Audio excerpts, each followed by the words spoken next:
Peace, family. Y'all know who it is. It's Bakari Lumumba back once again, the progenitor of LumumbaSpeaks.com, a Black empowerment initiative where we believe we could gain a competitive advantage by always betting on Black. If you're watching, make sure you hit the subscribe and like button. This is once again a dual stream, a dual broadcast with Bequine Network, the Pan African social media extraordinaire. And of course, yours truly, Bakari Lumumba, the progenitor of LumumbaSpeaks.com. Black Empowerment Initiative, where we believe we could gain a competitive advantage by always betting on Black. I think we have a rather evocative topic for this evening, one I've been waiting for.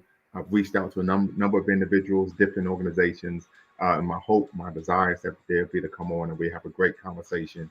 But the conversation we're going to have this evening, family, is queer Pan-Africanism Pan-Africanism? Right? You heard me correctly. Is queer Pan-Africanism Pan-Africanism? So we're going to deconstruct what queer Pan-Africanism is.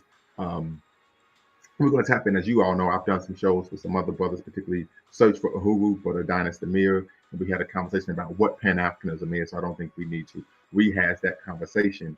But in my opinion, there have been a number of individuals, entities that seek to oftentimes promote their own ideas or agenda in the name of Black radical politics. So we may get into that a little bit later. You see, Richard, the African elder, says, as long as the homosexual can be African first, they could be Pan-Africanists, but there's no queer Africa, period. So definitely gonna need you to tap in, Rich, the African elder. The link, of course, is in the chat. The link is in the chat. And this, once again, this is a situation where I'm looking to push this. I'm just asking the question. Brother Mufasa, I did a show last week. He brought this up. I had never heard of it. So I said, you know what we're going to do is I'm going to do a little research, do some reading, and then we're going to tap in and actually be part of the conversation. I have this conversation. So, because I literally thought he was making up, making this up. So definitely want you all to tap in. But the link is in the description. And I'll put the link in the chat momentarily after we go through, of course, the ground rules here at Lumumba Speaks regarding this broadcast. Brother Hemotep Uhuru Hiru says peace and blessings. No, no, no. Okay, so you're giving us a destiny shout already. No, no, no, no, no. Absolutely. Understand where you're coming from there. So what I'm gonna do, I'm gonna go over the ground rules and then we're gonna open things up, family. So very quickly, as you all know, here at Lumumba Speaks, we accept diversity of thought. So we don't care if you're on the right, you're on the left, you're right down the middle. Diversity of thought is welcome. I believe that one of the ways to have a great conversation and to learn is to not operate in the echo chamber, right? So I think having opening yourself up to different critiques, criticisms, viewpoints can actually help you grow, not only in terms of your intellect, but also as a person. More so, it can help you view and learn of, be aware of blind spots in your perspective, ideology, or values or beliefs. So something to consider there. Number two, no racial epithets of any kind, no epithets of any kind. We may have some brothers and sisters from the LGBTQ community who are going to tap in this evening to be part of the conversation. So we want to make sure that there are no epithets used whatsoever. As you all know here at Lumumba Speaks, we are a site of Black empowerment, and we believe in the three N's of Black power, self-respect, self-defense, and of course self-determination. So before we do anything, we want to make sure that we respect ourselves as African people. Number three, I'm sorry, no facts over feelings, family. So facts over feelings, that means if someone is making an argument that you disagree with, attack the argument, not the person. Attack the argument, not the person. Attack the argument, not the person. And we do not want to engage in ad hominem attacks, right? So attack the argument, not the person. And last but not least, no fundamentally false statements. So you can have whatever view or perspective that you want. However, if you were to make a claim that was patently false, such as LeBron James is the GOAT because Michael Jordan only won 2 championships, that would be a fundamentally false statement. And then, of course, I will tap in. And then, of course, we would have to break down why that statement is fundamentally false. So, want to make sure that we understand that there. Last but not least, our mission here at Lumumba Speaks is neither to exonerate or vilify, but to challenge conventional wisdom and re-examine what has been previously accepted as fact. Right. So, once again, we don't want to exonerate or vilify. We're simply challenging conventional wisdom and re-examining what has previously been accepted as fact. And today's Black History Fact is a rather somber one.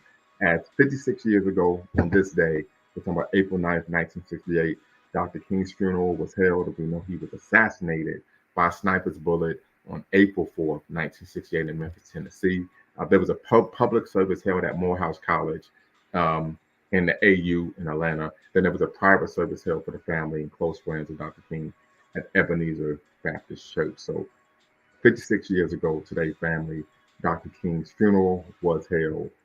Public service once again at Morehouse College, and then a private service held at Ebenezer Baptist Church in Atlanta, Georgia. So I want to make sure you all are aware of that. So we're going to tap into the topic for this evening. Of course, it's queer Pan-Africanism, Pan-Africanism. Um, Sister Sada Muhammad, appreciate you, sister. Hopefully you could tap in and be part of the conversation. So reason why we're having this conversation, homosexuality, as many of us know, continues to be a hotly debated social and political issue, particularly on the African continent, but even in African communities here in the Western world. The reason for this has been that a number of African nations have passed laws which criminalize homosexuality. A most recent example of this has been in Ghana, which passed an anti-homosexuality bill earlier this year. So we're going to really unpack all of this, right? First and foremost, as a Pan-Africans, I would say that my position is very clear. We do not oppress our own. We do not oppress our own. We do not oppress our own. But one of the arguments that's made from a queer African perspective, queer African people make, is that gender binaries were created and brought to Africa by colonizers. I'll say that one more time. The argument that's made, because I read some literature over the weekend, is that gender binaries were created by colonizers and that African societies were gender fluid. Okay, so that's something that we're going to tap into. Some of the literature that individuals have read, or even referred to, I don't know if they actually read the literature, is male daughters, female husbands, gender and sex in African society, and boy wives and female husbands, studies in African homosexualities, right? So, and one of the arguments that they make is that this concept of gender binaries is a Western concept, right? However, many will push back and say, well, right, the concept of being queer is a Western concept, right? So there's a lot to unpack there, right? And then many argue that Western nations are seeking to bully African nations into accepting LGBTQ-friendly political systems, and the reason is, of course, population control. So these are some of the issues on each side of the aisle that people are seeking to unpack, and of course, they're wrestling with. So, family, I'm gonna put the link in the chat. I want you all to tap in, be part of the conversation. Let me know your thoughts regarding, is queer Pan-Africanism Pan-Africanism? Okay. So once again, the link is in the chat, family. I want you all to tap in, be part of the conversation. The question is queer Pan-Africanism Pan-Africanism? In terms of and I would give this, in terms of some of the literature that I've read, I think one of the issues I would have with queer Pan-Africanism is, from a Pan-African standpoint, what your African identity is your most salient identity. It's what comes first. Those are the interests that you put first. However, I would argue, and from what I've read, and of course it's just a weekend worth of reading, that from a queer Pan-African standpoint, the goal is to make one's sexual orientation and gender identity and expression the most salient identity. So I think that is where you would have a point of we would be at an impasse there. So definitely want some people to tap in, be part of the conversation. Rich, the African elder, says, we must remember what ancestor Bobby Wright said. You can't examine African phenomenon with European methodologies. The constructs of gender from the European perspective is antithetical to Africa. I would agree 100%, brother. I would agree. I think this is maybe what's taking place here. But the other issue, when you talk about this concept of there not being gender, a lack of gender binaries, traditional African culture being gender fluid. By traditional African culture, we mean African culture independent of European or Arab descent, independent of European or Arab influence. I'm sorry, I said descent. But gender binaries exist in Africa long before colonialism, right? In voodoo, the creator deity is half man, half woman, right? This was representative of. So, Richard, I need you to turn your camera on in queue so I can make sure you're not trolling. Then I can bring you into the live. So, just need you to cam up in queue, and then you can come into the live. So, Richard Sheffield needs you to cam up in queue, then I could bring you into the live. The significance of this is that men and women cannot exist without each other. So, right, so some people argue that deity was an example of maybe a queer identity, but that's not the case. This is obviously a very, very binary view of gender in terms of the significance that men and women cannot exist without each other. One finds other examples in African culture, the Lingala people. Okay, I got you, brother. You can turn your camera off and I'll bring you in. Then in Lingala language, there's a phrase for right side, which means on the hand of man, and a phrase for left side, which is on the hand of woman. This again is a very binary pure gender. Shout out to brother Dwayne Omawale for providing me with this information. He actually wrote an article on it on Medium. Um, right. So then we even see in the Dogon people, there was a belief that everyone was born male or female. So and the Dogon also believed that circumcision rituals removed the second soul, so that man were left with a male soul, women were left with a woman soul. This again is a very binary view of gender. As we found what gendered rites of passage in traditional African culture, right? So man went through a rite of passage, women through a rite of passage to prepare them for what? Being a man and a woman in that particular African society. So the idea and concept that African people, that there was a gender fluidity is ahistorical. And then many would argue if someone is seeking to what falsify African history, how can they then be a friend or ally of African people or advocate for African people? So those are just things to consider. Brother Richard, what say you? Okay. Do I do anything with the camera? Oh no, you can keep your camera off. You can keep the Okay. camera off. Baragani, brother and family, glad to be here. I want to start off with what our great ancestor, Dr. Bobby E. Wright said. He said you cannot examine African phenomenon using European methodologies. We have to understand that this whole construct of queer and binary and all this and such is purely a European idea. It is antithetical to the historical Africana experience. It's inconsistent with any group of people, any nation at any time.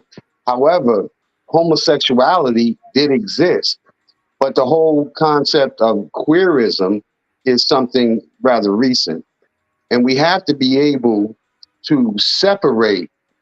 And as our brother said, we have to love our brothers and sisters who identify as being gay, because gay people have always been strong in the freedom struggle, always from very, very beginning. But the queer agenda is something altogether different.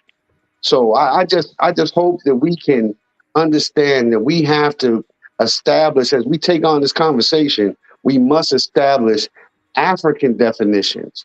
And we have to understand that we're going to have to make conclusions as Africans and not as black-faced Europeans. Thank you. Absolutely. So let me ask you this question, brother.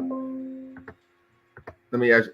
Okay, so he's tapped out. I thought you were going to stay in, brother. You could have stayed on and been part of the conversation. Because the question I was going to ask you is queer Pan-Africanism Pan-Africanism? But everyone, if you're watching, make sure you hit the subscribe and the like button. Thumbs up, thumbs up, thumbs up. Make sure you hit the notification bell as well. We're asking the question, is queer Pan-Africanism Pan-Africanism? So I want you all to tap in, be part of the conversation. Rich, the African elder, if you can tap back in, be part of the conversation. Okay, there we go. Absolutely. Gotcha. Yes, yeah, so is queer Pan-Africanism Pan-Africanism? No, because if we understand, we had our great brother, James Sedanison, he talked about the social dominance theory. And I'm familiar with social dominance theory. Right. And so we know that this whole idea of queerism and all that, it all falls under the hegemonic plan of the West. And it's an ideology of divide and conquer. Because when we get to the root of it, when you talked about the male and female soul of the Dogon, and not only the Dogon, but we know that even in the Kemetic culture, you're born male, female. We know that's true in the Zulu culture also. All right, we know, but it's not. They stay body bound, land bound, and so I think that what takes queer Pan-Africanism out of the conversation is its principles and definitions are just inconsistent with anything that ultimately leads to a Pan-African reality. Now, some may disagree, but I want to say this, though. I want to say this. for the sake of for the sake of freedom, we need everybody. I would We agree with shouldn't that. throw anybody, no, nobody aside. I would agree with that. So when you say a Pan-African reality, what do you mean by that? What does that look like to you? Pan-African reality is a full existential of reality. It is first of all, the African, we don't break our lives up into spiritual, economic, social. We have a concept called Ubuntu, which Mm-hmm. you are complete all in one. And in order to be complete all in one, that's not just complete with social mores, but that's also complete with a vision for the future, a respect for tradition and ritual, um, a respect for the ancestors, and a move forward. Now, I don't think because the whole idea of calling women cis, putting prefixes on the natural woman, and recreating these identities is crazy. Brother, what gets me is I have African people who will argue me down about cis this and binary that, but then when I say that there's a common African ethos, oh no, there's no continuity there. There's always some kind of reason to just denounce it. But we can imagine the most heretical, crazy So ideas. let me ask you this. Do Because this is something I've argued, but I want to get your perspectives. Appreciate you tapping in, particularly with you being an elder. Would you argue that one of the reasons why people embrace this idea is because it's a way to be progressive in a manner that is socially accepted by the ruling class? Yeah, but our people are embracing it. What they're embracing and what the actual queer agenda stands for are two different things. I Okay. support my brothers and sisters having the right to walk out in freedom and not be beat up on and love Right. who they Or want. criminalize, Yeah, yeah, discriminate I against, got all, essentially. I'm with all that 100%. I Yeah. mean, when we grew up, I don't know about you, but when I grew up in the late 60s as a kid, in the 70s. I was born 1960. And, when I first saw a homosexual, they scared me. I didn't know what they were. You know what I mean? But they were always there. And we learned about it. I mean, like they were always there.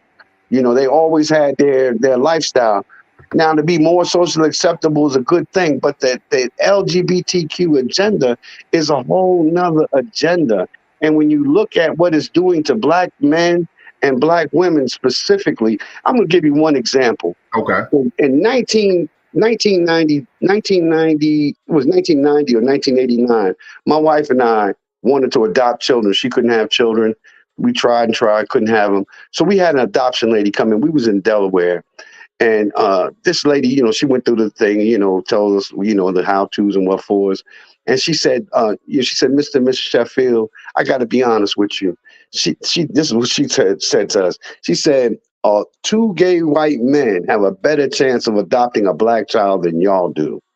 And that was a big thing back in the 90s. Everybody kind of knew about it, then it went under. But it's still true today. There's so many, there's these individual colonizers adopting, having their own personal colonized homes, with black children. Where it's hard. A black man and woman can become a foster parent, but adoption is a hard, And hard this is thing. something that we have seen, particularly with your white celebrities going to the continent, adopting black children, and then raising them as the opposite gender. Yeah, that Therazon woman, Yes. yeah, in Right. particular. And So then you we've got seen this with Dwayne different Wade. numbers with that. Yeah. So, but then again, we have to. I think as Africans, we have to, like you said, we don't turn back our own. We have a responsibility in our getting of freedom and healing, because we have to not only heal and educate, but we have to simultaneously do three things. We have to heal, educate, and fight. And Right. we have to do all three at the same level of intensity. And we have to have a place for our brothers and sisters who are consider themselves gay. You Right. know what I mean? They need to have a voice and a place. But we have to ask them, why do you need a queer Pan-Africanism if we really understand and if we really define what Pan-Africanism is, or can you just fit? Can you just be Pan-African as you are queer? As a person may be Pan-African and may call themselves Christian. A person may be Right, and Pan-African that's the point. That's and the point I was indigenous. making. That you have people of different walks of life who are Pan-Africanists, right? And we know as a Pan-Africanist is African family first. Your African identity is your most salient identity. Nothing comes before that. Unfortunately, what we're seeing here is that, and I even read some of the literature, they're arguing for queer to come before Pan-Africanism, and that is That's the agenda. antithetical to the concept and idea of Pan-Africanism, because now they're seeking to make one's sexual orientation and gender identity or expression more salient than one's African identity. Right, and so now where's the unity in that? I mean, we have to understand when we have this conversation with our brothers and sisters that we have to understand that our brother or our sister is not our adversary. We're a principle-based people, and as you said about the ad-hominem attacks, we have to discuss principles. Mm-hmm. We need to debate the principles, and we need to know. We need to make it clear what Urugu is, what this hegemonic threat is, what the social dominance theory, how it plays itself out in our everyday lives. We need to understand that. And this way we can have a more intelligent conversation. That's why we have to educate, heal, and fight all at the same time. Absolutely, absolutely. So peace, family. If you're watching, once again, this is a dual stream between Bitcoin Network, the Pan-African social media extraordinaire, and of course, Lumumba Speaks, a Black empowerment initiative where we believe we could gain a competitive advantage by always betting on Black. Having a rather evocative and provocative conversation this evening, asking the question, is queer Pan-Africanism Pan-Africanism? Definitely want you all to tap in. If you're watching, hit the like button, subscribe, hit the notification bell for future videos. So Brother Sharif says, there is absolutely no queer, LGBTQ in Pan-Africanism. The Pan-African agenda is absolutely African family first, men, women, and children. So Brother Sharif, want you to tap in, be part of the conversation. The link is in the chat, brother. The link is in the description. Really want you to tap in. Let's unpack what you have to say. Are you making the argument that brothers and sisters who do practice a non-traditional lifestyle are not allowed to be in a Pan-African organization? Want to hear what you have to say there. John Jackson says, the Black family is the embryo of a Black nation, Dr. John Henry Clark. Absolutely. So one of the arguments, and let me bring this up, I'm going to pull this up because I actually read some literature. One of the arguments that I read on an article on queer Pan-Africanism, the argument was the term Pan-Africanism just on its own, I can't relate to it because I can't relate to a straight Black man. So I think, so let me just read the whole thing and then we could go through it. Well, give me 1 second, family. I can, however, relate to queer Pan-Africanism's ideas that say as a Black queer body, there was a commonality between queer Africans. They say if you're putting queer before Pan-Africanism, then it becomes more intersectional because then we're speaking to identity, gender, sex, as well as all the constructs that govern those things. In Moo's mind, Pan-Africanist thought and action can't be written in stone, and that, like queer identities, it has to constantly adapt to the changing social climate and needs of the people and communities it purports to serve.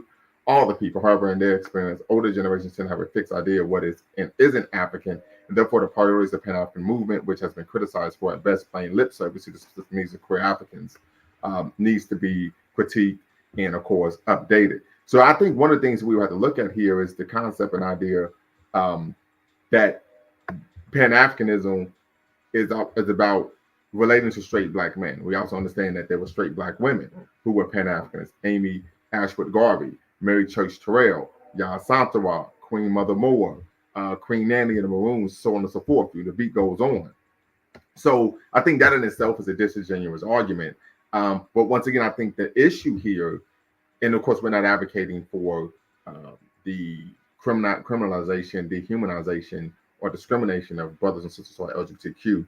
But what we're seeing here is that there's a push to move from focusing on what Pan-Africanism's goal of what self-determination, right, the right to live a life unencumbered of foreign domination, right, an embrace of one's cultural heritage, racial pride, to focusing on an intersectional approach.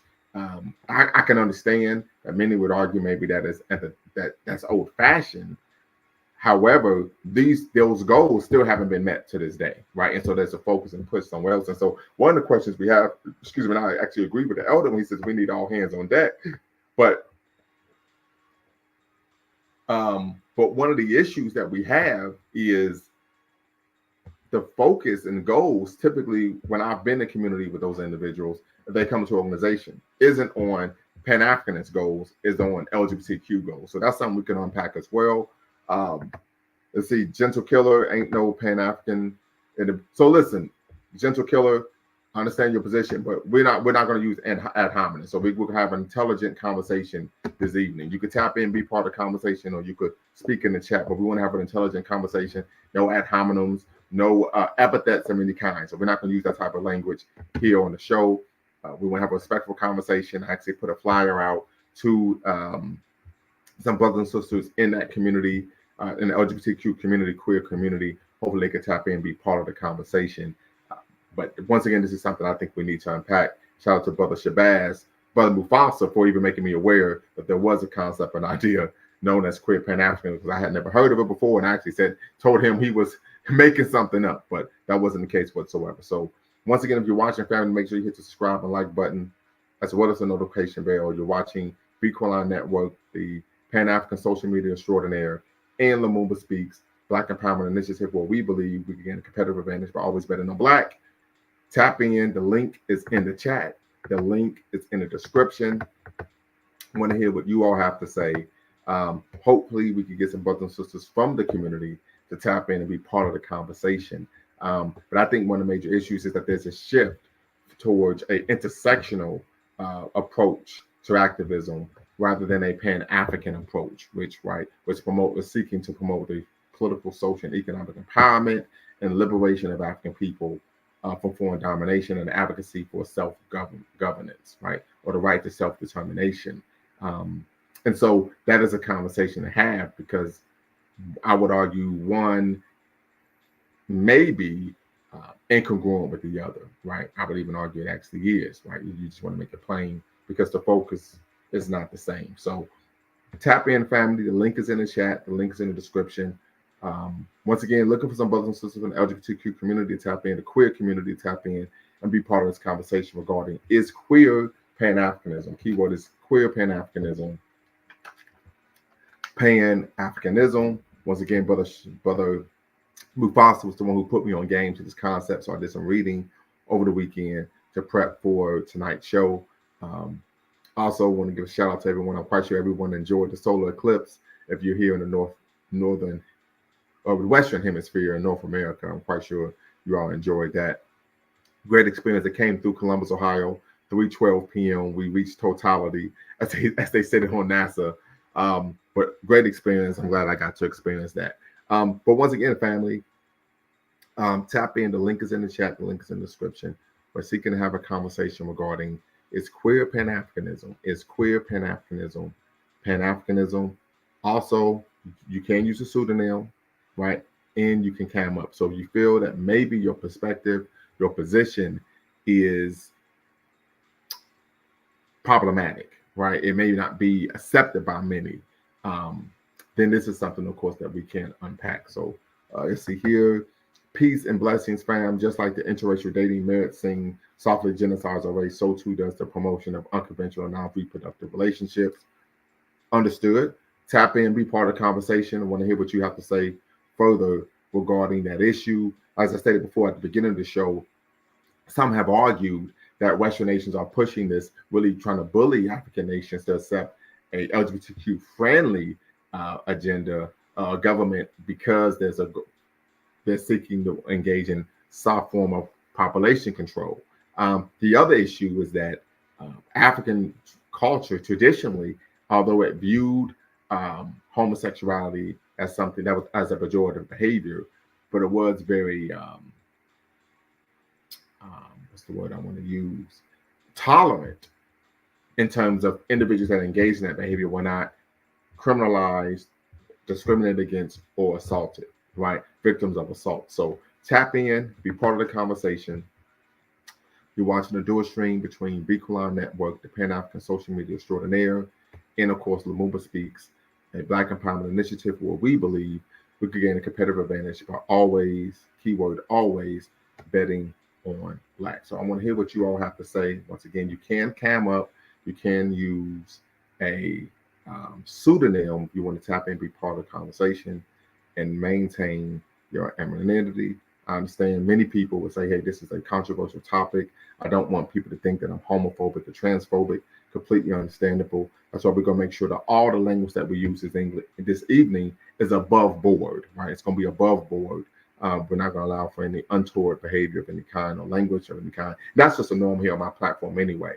Like I said before, we do not engage in pseudonyms. We do not engage in ad hominem attacks. I don't allow epithets of any kind on my channel, racial, gender, sexual, of any kind whatsoever. We believe in Black empowerment, and the 3 N's of Black power are self-respect, self-discipline, and of course, self-determination. So once again, family, I want you all to tap in, be part of the conversation. You can use the pseudonym.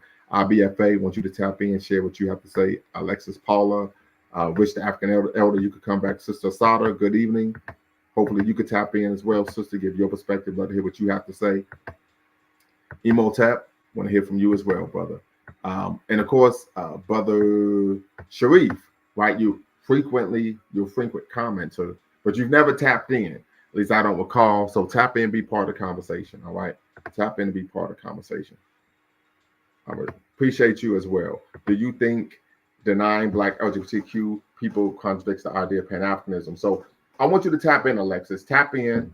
The link is in the chat. The link's in the description. And I want you to share with me what do you mean by denying? When you say denying Black LGBTQ people, and if it contradicts, I want to know what that means. And Brother Rich, the African Elder, has even stated, tap in, says tap in. So you're being goaded to come on the show. Once again, you do not have to cam up, sister, and you can use a pseudonym. So, but I want to, what do you mean by denying, right? When you say denying, what do you mean by that? You talking about denying their humanity, not, right? So I need to know what you mean by that. Are you talking about denying their humanity, not acknowledging their gender identity or expression? Want to know, what do you mean by that when you say denying? So tap in. The link is in the chat. The link is in the description. Tap in and be part of the conversation as we discuss this queer Pan-Africanism. Pan-Africanism. Matter of fact, put a 1 in the chat if you've heard of the concept queer Pan-Africanism before today. If you've heard of the concept queer Pan-Africanism before today, put a 1 in the chat. If you hadn't heard of the concept, put a 2 in the chat. So once again, if you heard of the concept or heard of the term queer Pan-Africanism, put a 1 in the chat, family. If you had not heard of the concept queer Pan-Africanism, put a 2 in the chat. So do that. And Sister Paula. Well, hold on, sister. Well, sister, okay. Well, don't worry about being shy. Once again, you do not have to cam up. You do not have to cam up, particularly having a person, right, tap in leads to other people tapping in. So once again, sister, you do not have to cam up, and you can use a pseudonym. But I really want to unpack what you mean in the question that you asked. And the best way to do that, of course, is to do what? Have this conversation. Sister Marie, you can turn your camera on and cue. Just make sure you're not trolling, then I will bring you into the live. So if you could turn your camera on and cue, then we will bring you into the live, Sister Marie. Once again, okay, so Brother Sharif says no, he's never heard the term. Sister Paula said yes. Brother Josiah said yeah, no. Brother Haru, no. Brother Rich, okay, so pretty split, pretty even. So Sister Marie, once again, you can turn your camera on in the queue. We greatly appreciate it. Just want to make sure you're not trolling. Then we will bring you into the live. Just want to make sure you're not trolling. Unfortunately, we've had a number of individuals come on the show trolling. So we just want to prevent anything like that happening. We don't want to get a strike from, of course, YouTube if someone seeks to post some inappropriate content, right? So once again, if you could do that, sister, we greatly appreciate it. And then we'll bring you into the live. But I just need you to turn your camera on in the queue. Sister said, okay, sounds good. Give me a couple minutes and I'll be on the show. Appreciate your sister, absolutely. So once again, family, if you're watching, make sure you hit the thumbs up button. Make sure you hit the notification bell. Also, if you can, be a blessing to the show. Help us out on Cash App, $ Lumumba Speaks. We want to make sure that we could be a blessing to the show. So Sister Marie, okay, got you. Okay, got you. Okay, all right, I got you. All right, got you ready to tap in. So she says, I thought Pan-Africanism included standing in solidarity with all Africans. How are you Pan-Africanists, but don't stand in solidarity with certain Africans because they are part of the LGBTQ community? That is a great question. That's why I want you to tap in and be part of the show. Sister Marie, how are you doing, sister? Sister, I like to say sister. What's the word? I'm doing well. How are you? You know what? I'm doing just fine. So yeah, I was having a conversation with some students earlier about this and feeling othered in the community Mm-hmm. and feeling in a lot of ways that their identity with the queer community has um, disconnected them from other parts of Pan-African Black community. I work on a college campus, so a lot of them feel as though they walk in the room and other Black students who are in supposed organizations that are supposed to like BSUs and things Mm-hmm. like that, that they shun them Mm. because of their queerness. Um, Oftentimes without even knowing them. So I'll just say that. Step back. Okay, feeling other. I think this is a good conversation. So, and I think that ties in what Sister Paula said. Well, how can you be a Pan Africanist and you're not standing in solidarity, or you're othering Black people because of their sexual orientation or gender identity or expression? Right. So I think this is a great conversation to have. Um, Rich, the African elder, if you could tap back in, I'd love to hear what you have to say about this issue as well.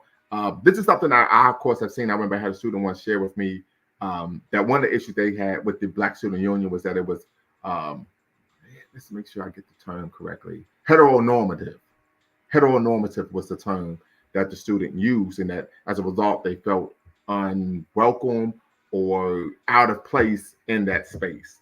And so then the question becomes, uh, are we, let me see how can I put this, are we changing who we are or the culture, right? In terms, if we then start to say, okay, well, is our culture not heteronormative? Is our culture queer? So that's something to consider. See what John Jackson says, why are we Black people so obsessed with LGBTQ now? What are we doing to support Pan-Africanism? Did we get a modicum of independence and neo-imperialism and forget that we still have issues to resolve? So, but Jackson, I think that's a good point. Great question that you were asking. Tap in, be part of the conversation. The link is in the chat. Link is in the description. And let's just really open this up and have this conversation, right? But I think one of the major issues is being is heteronormativity problematic? That's the question I'm going to pose to the community out there in the chat. Some of you all are going to be tapping in. And then of course the Sister Maria. So is heteronormativity problematic? Is it, or is it antithetical to the idea and concept of Pan-Africanism? So that's the question that I'm asking. Any thoughts? Any thoughts? Okay, I guess. Well, I mean, I believe that when we binary and we are only focused, then we are leaving people out of our community. They are Black people, right? Mhm.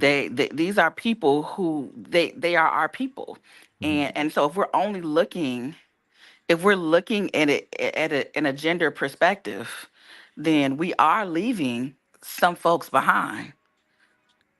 Okay. And so a heteronormative way of thinking has to other someone else. Well, some would argue, because I actually did some reading this weekend. Some would argue that a homonormative way of thinking others people as well. And in fact, I've read some literature arguing that heterosexuality is um, oppressive, and that homosexuality is the opposite of that, is antithetical to being oppressive. And so the argument is that people who practice what are considered traditional sexual lifestyles are problematic, inherently problematic. So, like I said, we talk about each perspective. I think individuals are being othered based on what I've read. But Sister Paula, waiting for you to tap in, check in. Brother Jackson, want you to do the same. Rich the African Elder wants you to tap in as well. If you're watching, make sure you hit the subscribe and the like button, right? But so let me ask you this question, Marie, because I've read a lot of literature on this issue, and one of the arguments made was that uh, the concept of gender binaries were brought in by the colonizers, right?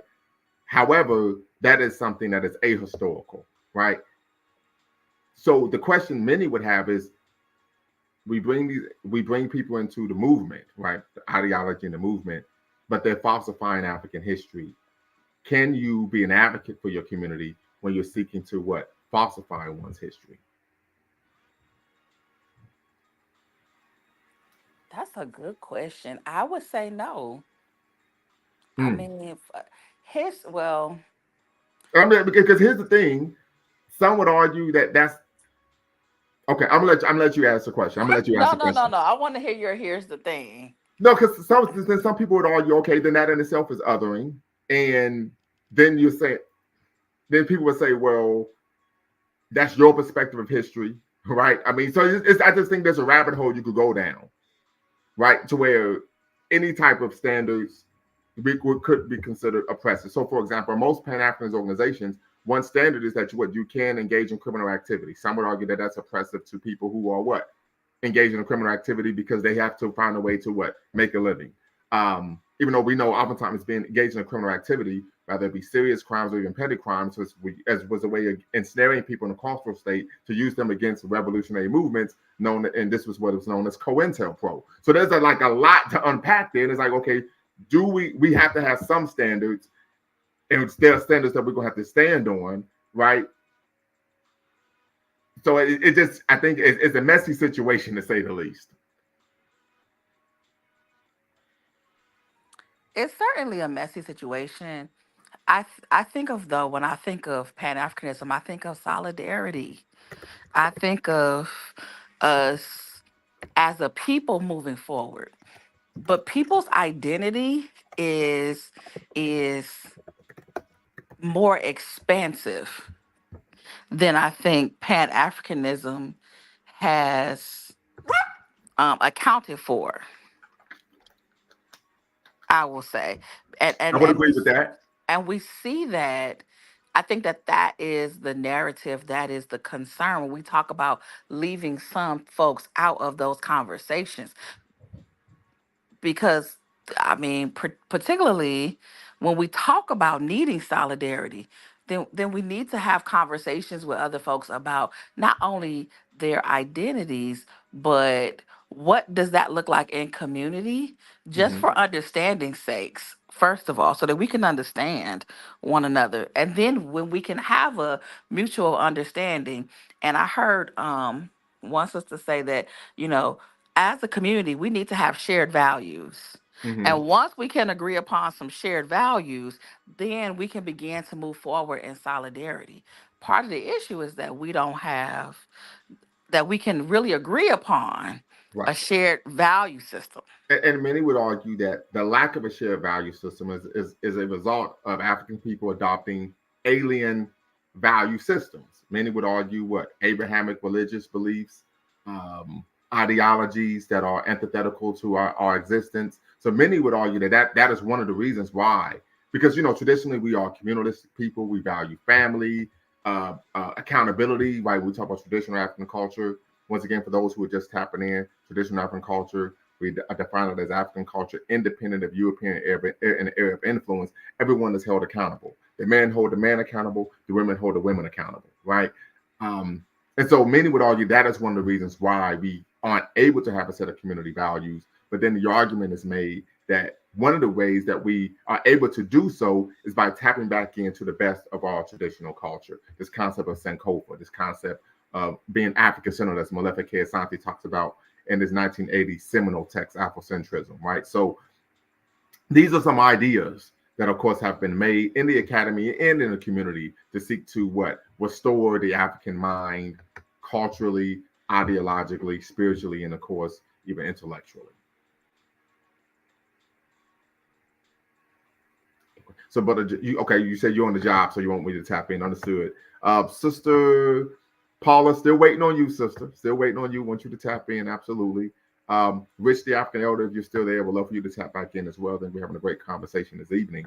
And so then the argument that many make is, okay, the concept of being queer, many would argue, according to, of course, what the brothers and sisters are saying, is a Western concept, right? And so are we, see, how can I put this? Are we moving away from what it means to be African-centered, right? Because we know one of the core tenets of Pan-Africanism and Black nationalism is racial pride, being culturally congruent.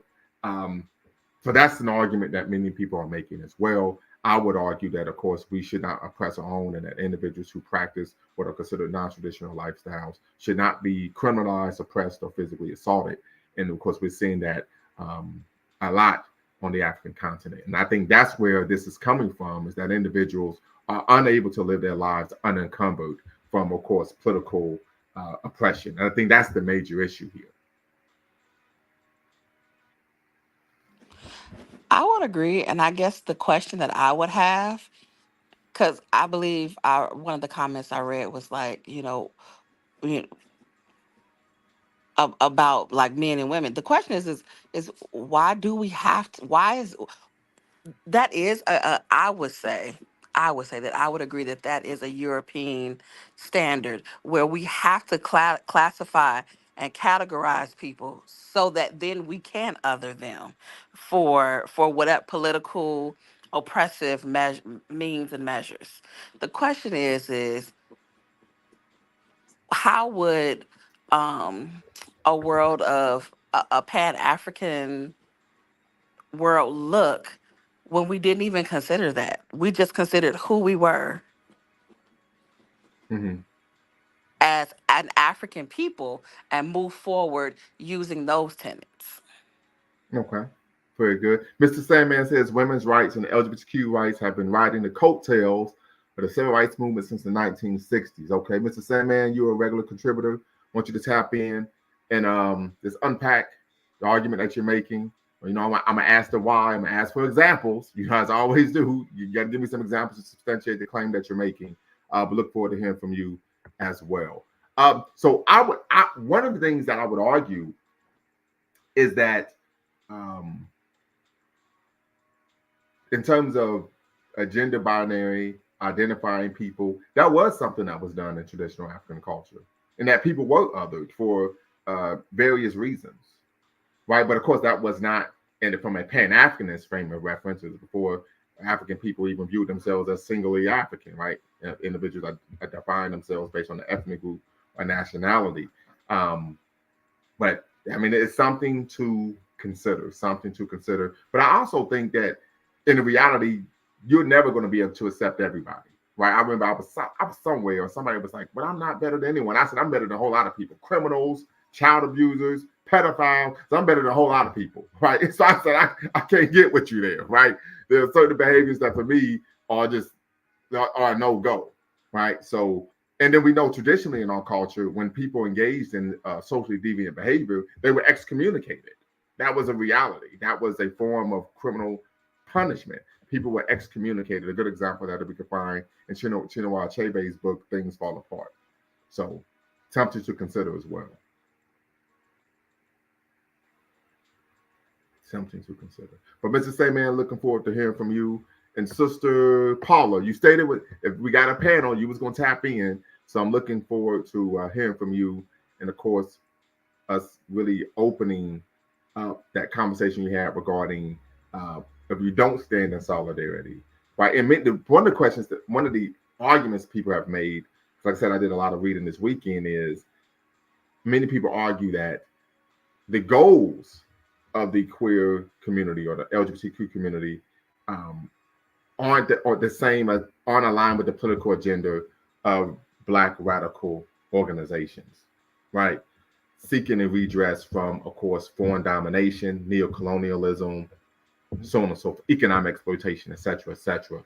And so that's something to consider, right, as well. When determines about why there is a schism, why there tends to be a lack of acceptance. I know from a lot of the organizations I've been part of, one of the tendencies that we tend to find take place is that if individuals are allowed into the organization, their focus is on moving the organization towards a LGBTQ platform and agenda rather than one that is rooted in the Black radical tradition of audacious self-assertion. So that tends to be an issue as well. It almost tantamount to, you may have a person who's a Christian that joined, let's say, the Universal Negro Improvement Association, shout out to Marcus Garvey, and then the goal is to have that organization focus on form of Christian nationalism rather than Black nationalism, right? So then there's a concern there. Well, we're not rejecting the person because they're Christian. We're rejecting the person because they're seeking to change the orientation and philosophy of the organization. So that's something to consider.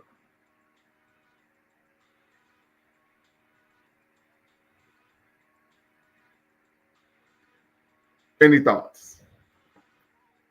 Everybody's working tonight. Okay, I see. Right, sensitive subject, so people don't want to tap in. I think that's what it is, but it's all good. All right. Okay. So you say, look at the African Renaissance Monument in, of course, Senegal, man, woman, child. That's one of our greatest symbols here to get to our diaspora. Got you there. Yeah, one of the major issues is that it costs so much money to build that that monument. So something to consider. But any thoughts, Sister Marie, on some of the information I shared? And I appreciate you using the pseudonym, sister. I appreciate you using the pseudonym. Very good. Very good.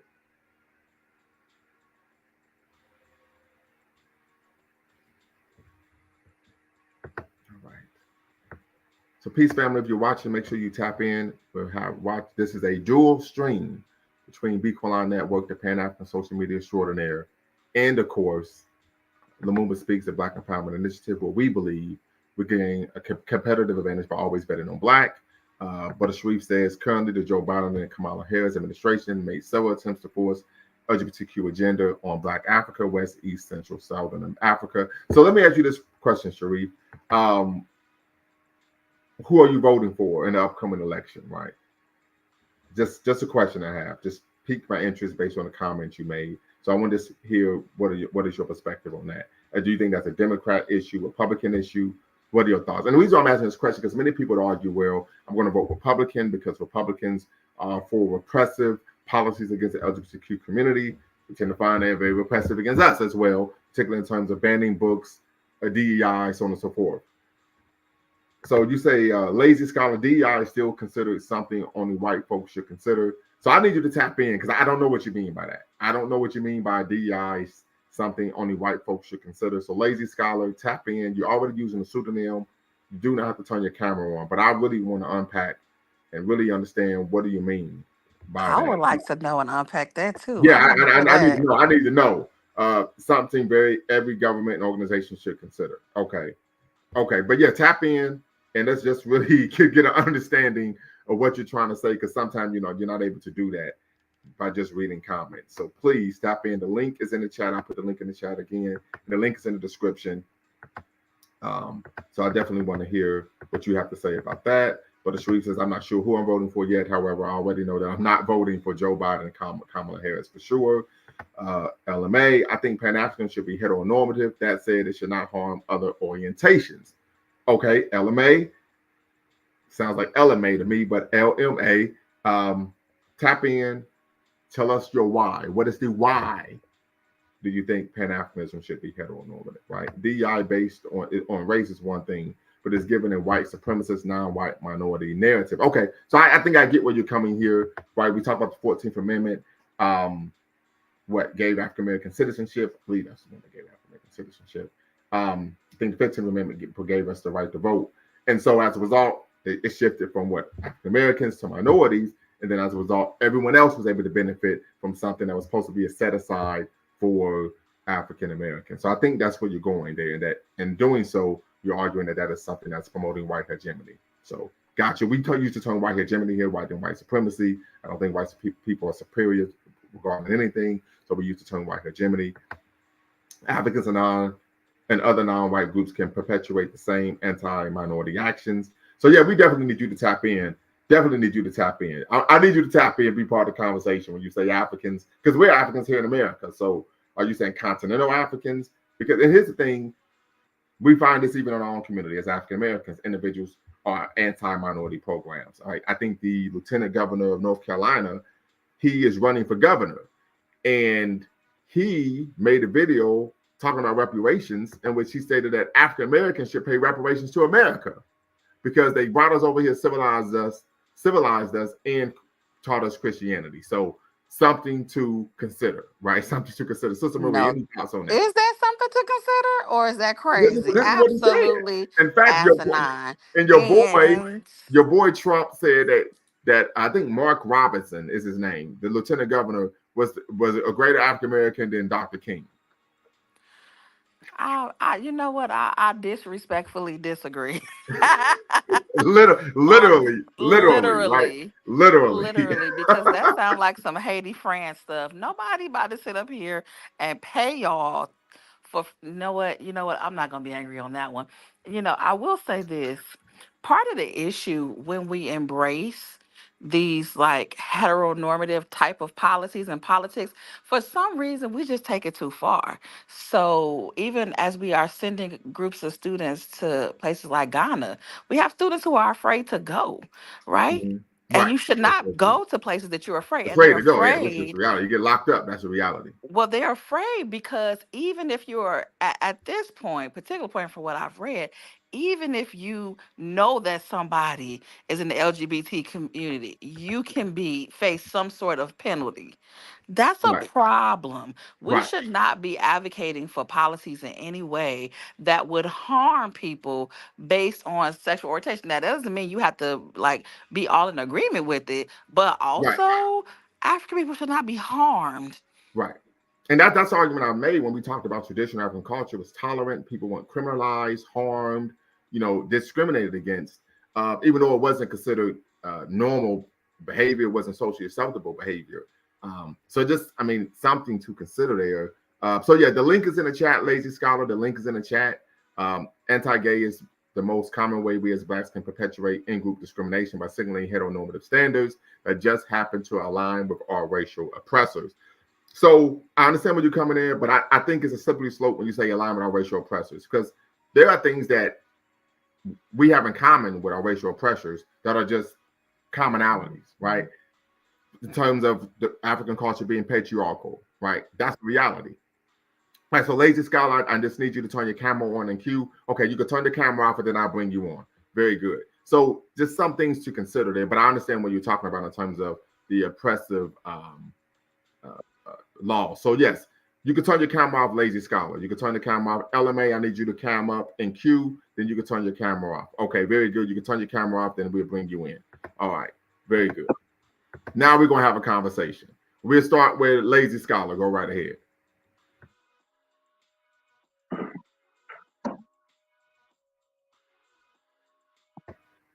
Lazy Scholar, go right ahead. Okay. Hi, can you hear me okay? We'll hear you just fine. Okay. So the main thing I was saying in the comments, and Oh, you went out on us. You went out on us. oh, hang on, there's feedback on my end. Hang on one second. Okay, so you may need to, if you have YouTube playing in the background, you need to turn it off. Gotcha. Hang on one second. Yes. Okay. Yeah, if you have YouTube on, when you tap in, you got to make sure you turn it off in the background or we'll get feedback. And we're not talking about Janet Jackson feedback, which I would like some Janet Jackson feedback, but that's a conversation for another day. Okay, I got it. So my thought process in the comment was that we often think of DEI from the perspective that we commonly see in the US, which is a particular racial group typically holding disproportionate amount of power and representation and authority in every level of our government and society. But the hegemony changes its race and ethnicity in different places, especially when you look at it from the regional perspective. And especially when you think in terms of people who immigrate from different countries, they're coming from a different regional hegemonic context where they're coming from people who look like them, where they were run by people who look like them, and they had to engage politically and disagree with people who look like them. So from that perspective, it's not necessarily just DEI from the perspective of anti-white supremacists. There's also other groups, other ethnicities that are perpetrating the same oppressive tactics because they're just simply in the same positions of power. What oppressive tactics are you referring to? So certain tactics such as demonizing certain groups of people using religious texts. The Abrahamic religion has been borrowed and used as a narrative in a lot of different governments, ranging from South American governments to African governments to the US, even South Korea. Okay. So from that perspective, that is one borrowed tactic that they all use, which is religious narrative to create some idea that your people are superior and other people are inferior on a inherent basis. Right, I would agree with that. Yes, we've had a number of conversations on my channel about the Abrahamic religious influence. So right, I got you there, 100%. But it's not just race though. It's also the matter of, DEI tends to overlook the half of the population that's usually oppressed in the countries that I've mentioned. They're oppressed in the same ways they're oppressed in this country, but they can be oppressed more so using the same religious narratives of the male being dominant, being superior to the woman who must be subordinate on an inherent basis. So I will say this. That is something that we find independent of Abrahamic religious texts, though. Like I've shared this on a number of occasions. Let me tell my camera one. And we even had a conversation when we did a major dual stream with B Colon Network, where we talked about oftentimes we romanticize African history and African culture. And what we find in traditional African culture is those societies were patriarchal. I agree. That is something that's just based on a Abrahamic religious influence. I agree, and even in those contexts, they use religion as the narrative.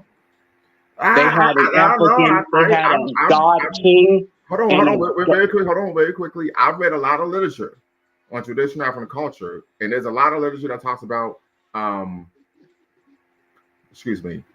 patriarchy in traditional African culture. And religion wasn't a part of it. For example, I'll give you an example, and this is about a colorful example, so everybody hold their horses here. If you've ever read the interesting narrative of Olaudah Equiano, right?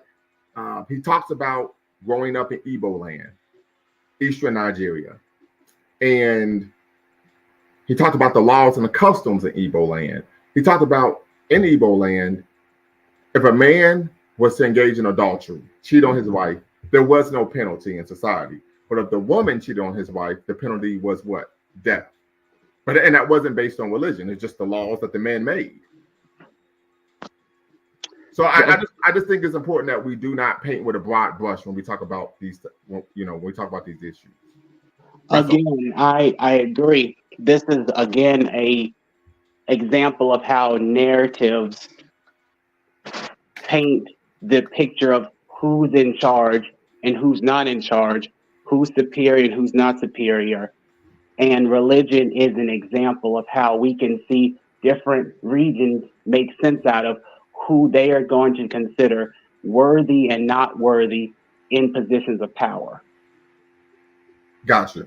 But there are different ways and different tactics. Ideology would be another one. And that would be a completely different topic, but of course they do blend with each other. Ideology and religion. Okay, very good. LMA, what say you?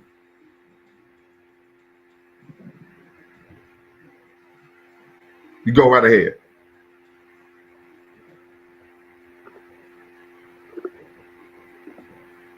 LMA, you can go right ahead.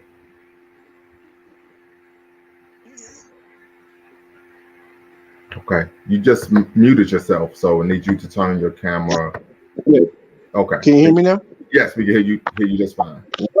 I was talking. Hey, my bad, man. I think this thing's not working well. Yeah, I made the comment earlier about Pan-Africanism should be heteronormative, but allow room for other orientations.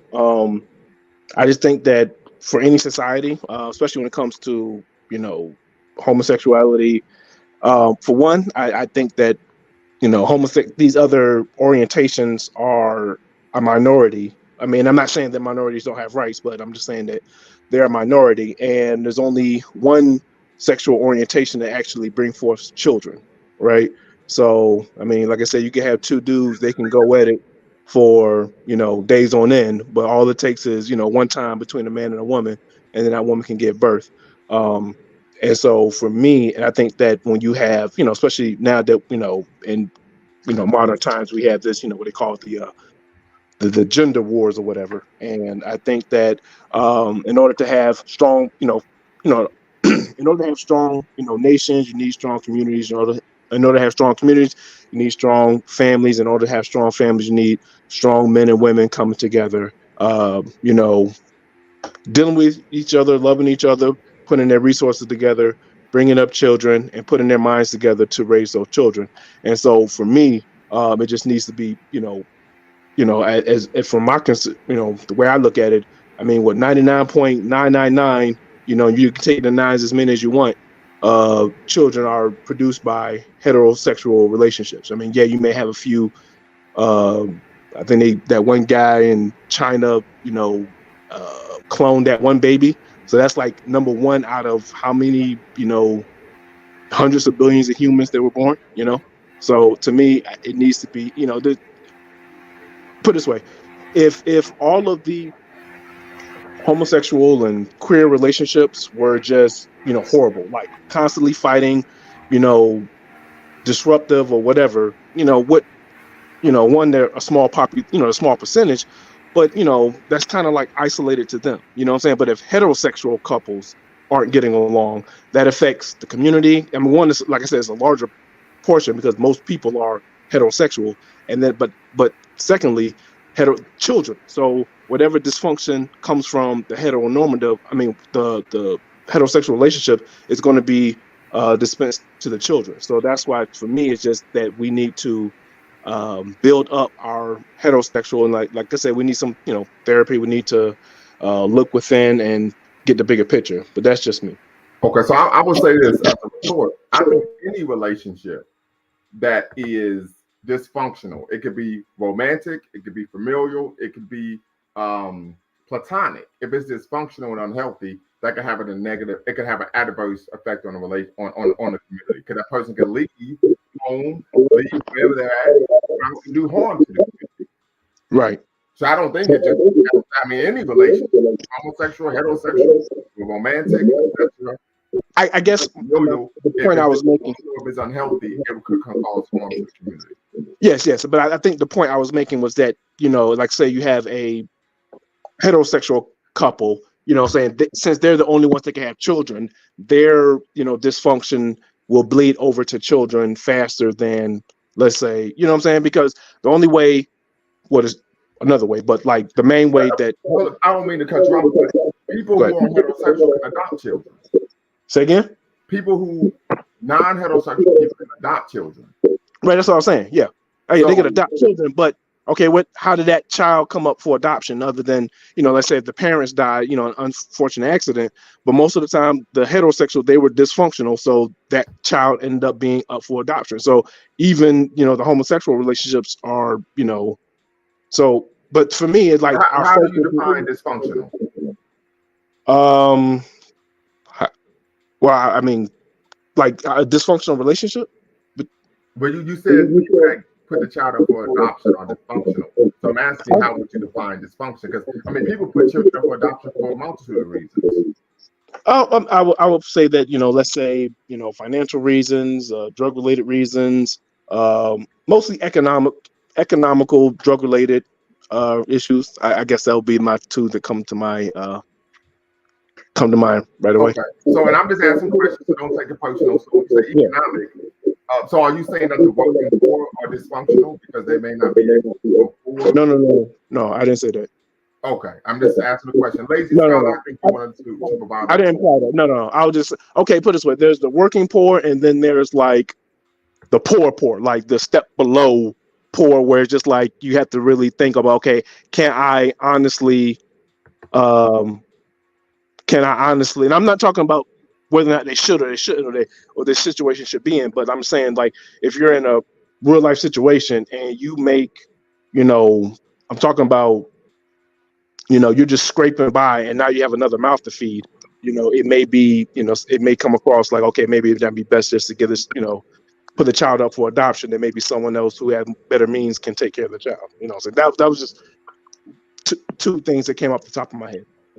Okay, I hear what you're saying. It's just that some would argue that's coming off, and I need you to, let's see here, because I'm getting feedback when I'm talking. So you got to turn your YouTube off and the YouTube off in the back. But one of the things many would argue that's a form of eugenics, to where people who are only doing well socioeconomically should be open to allowed to have children. So I'm just putting that out there, that some people are looking at it was an argument that eugenicists made 100 years ago. Right, and LMA, I need you to turn your YouTube off in the background because we're getting feedback when you turn your mic on. Lazy Scholar, go ahead. First, I'd like to address the point you just made about eugenics. I don't know if we realize this, but on a domestic level as well as internationally, younger, poorer people are having the children. Okay, they're the ones having the children. The older, educated, affluent people, they're not having the children at the same rate.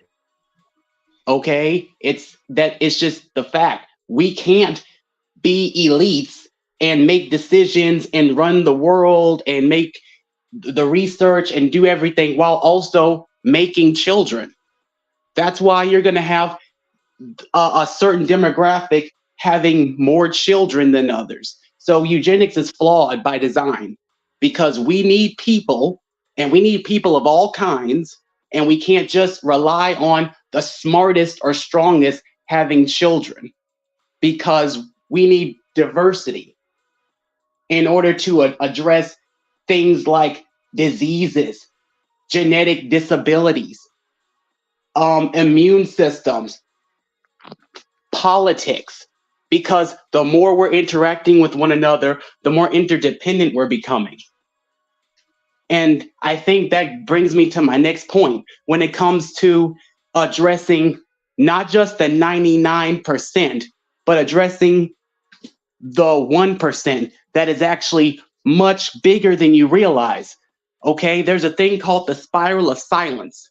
That means we as heteronormative people are only dealing with heteronormative issues and seeing heteronormative images and are worshiping heteronormative religion, such that we are going to ignore the people who fall between those cracks, the people who it doesn't speak to, the people who don't resonate or align with it. Just because they are a minority doesn't mean that they should be ignored. And if we could understand DEI as a moral imperative in that way, perhaps we as Black people wouldn't have to fight as hard as we do and die as often as we do to prove that we deserve rights. So hold on real quick. So that I would disagree with. I listen, that I would disagree with. It doesn't matter what we believe in. The case is, if you are African in this world, you're going to be hunted, you're going to be destroyed. That's a reality. So I would argue that but you have to explain that reality. You have to explain what are the coalitions designing that reality? What are the narratives used in that reality? And then ask yourself, are you borrowing from those tactics, or are you providing an alternative way? Because until we devise an alternative way, we as a people are only going to be borrowing the same oppressive and exploitative tactics. How they treated the Blacks is how we're going to treat the gays. How we treat the gays, how we're going to treat the trans, and so on and so forth. Can I just say? Go ahead, Jay. Yeah, basically, we should not be persecuting the LGBTQ community or killing or hunting them down. I agree. However, very harsh truths respectfully need to be spoken.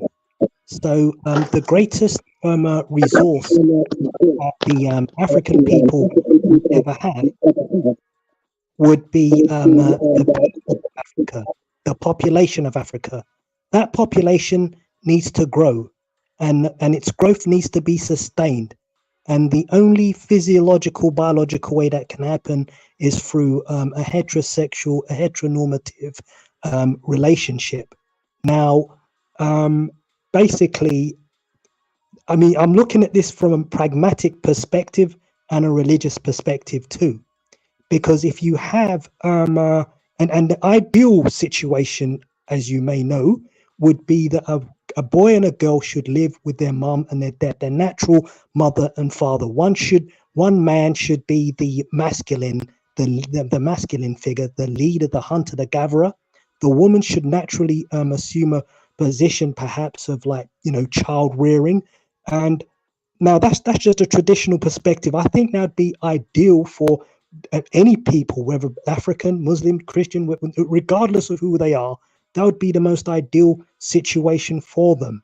Now, if you have gay people you have two gay men raising a child, raising a girl, how's that girl going to be raised? Is one man going to be like feminine, or are they both going to be feminine?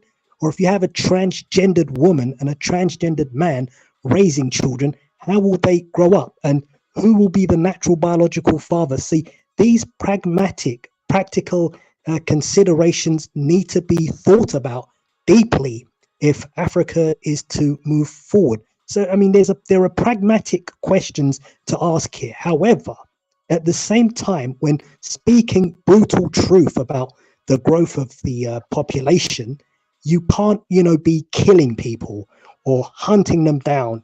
And also, I don't want to sound homophobic, and I don't want to sound like I'm transphobic, but I have a theory that the whole LGBTQ movement on the side of gay men is based upon the concept of inceldom. You've got a lot of incel men say gay maxing. That's what I probably believe. So what is that? What is incel? What does it mean to be an incel?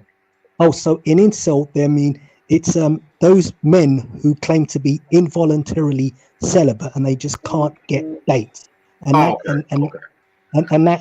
is on the rise in the Western world, apparently, if you look at these statistics. I mean, I don't know how accurate that is, but that seems to be on the rise. And as a result of that, men are going in the arms of other men.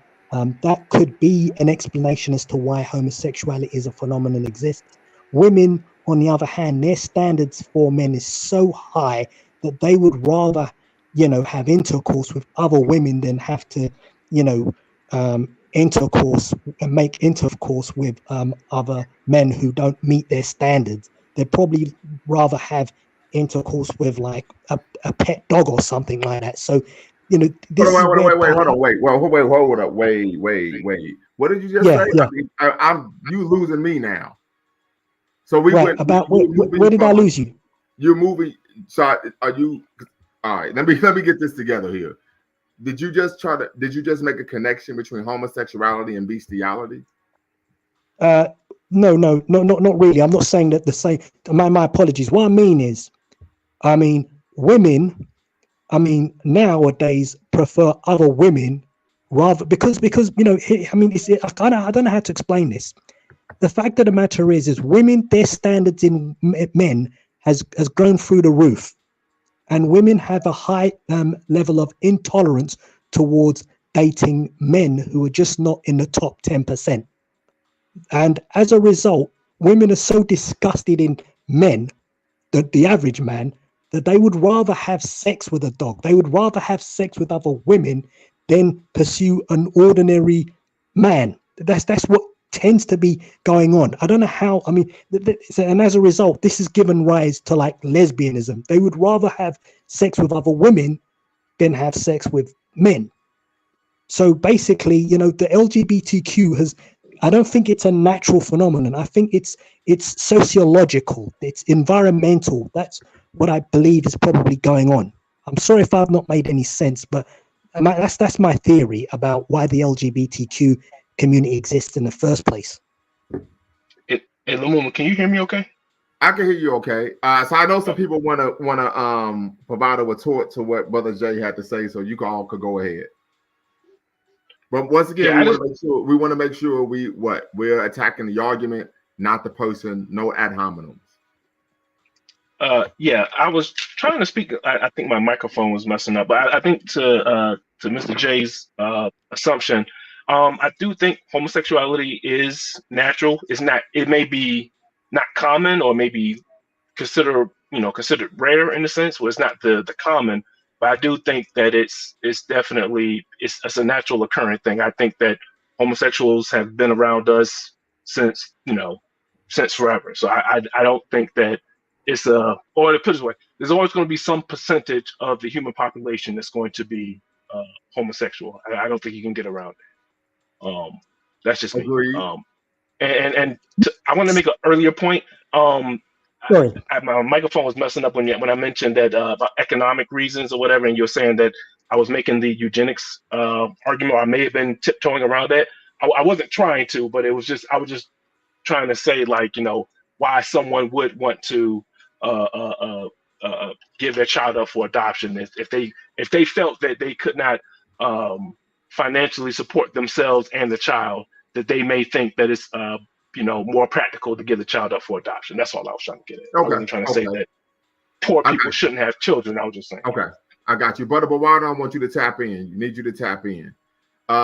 Sister Medusa says, what do you mean by natural, LMR? So Sister Medusa, I need you to tap in, be part of the conversation, so we can make sure we have a robust. Can I clarify my point as well, please? I just wanted to say I think she's talking to me about what do I consider to be natural. So what I would say is natural is, like, if you think about, like, let's say clovers, like a 3-leaf clover. The majority of clovers are 3-leaf clovers, but every once in a while you'll find a 4-leaf clover. That means that the 4-leaf clover is natural because it occurs, but it's not common. And that's what I was getting at. So homosexuality is natural in the sense that it occurs naturally. Some portion of the population, for whatever reason, is going to be homosexual. It's not common because the majority of the population is heterosexual. That's what I'm saying. Can I come in here, please? Go ahead. Hello? Yeah, so basically, my point is this. Currently, we have a situation. I mean, I'm not saying that the human being is not capable of producing transgendered boys or girls. They can naturally be produced biologically. What I'm saying is that the majority, I think, I have a theory on this, the majority of those in the LGBTQ community, I don't think are just naturally biologically gay or lesbian. I believe that it's environmental factors and sociological factors that have kind of led to this. Nature will always produce abnormalities, not abnormalities, my apologies, will produce homosexuals, gays and lesbians. But I don't think it would produce the LGBTQ phenomenon to the extent and to the level that we're seeing currently. And, I don't mean to be disrespectful or insolent. I just want to share my theories so that we can solve problems. And I just want to speak sometimes some harsh truths, because candor is and honesty is required if we're going to solve problems and move forward as a people. So if I've in any way offended the LGBTQ community, you have my deepest and sincerest apologies. I appreciate the respect, brother. I appreciate the respect. The Lazy Scholar, do you want to provide a retort? Yes. The things that I say can be verified with historical evidence and statistics and cited sources.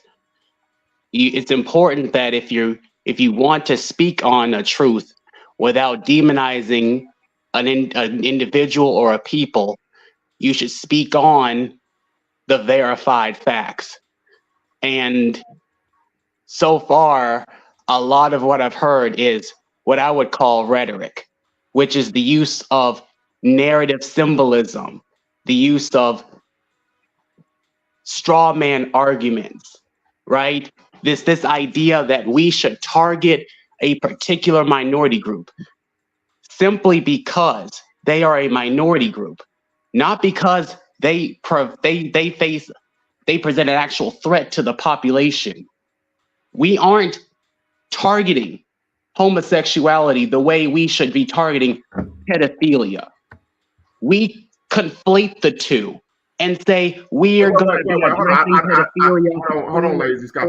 I didn't conflating homosexuality. Wait. You can't overtalk me. I didn't hear him say anything that was conflating homosexuality with pedophilia. I didn't hear. I'm not. I would never say that. I would never say that. I did not address who said what. Okay. I'm not saying someone said something. I'm saying what you can see on the news right now when it comes to anti-homosexual rhetoric. Okay. They themselves are not providing an issue. They are being conflated with real credible threats.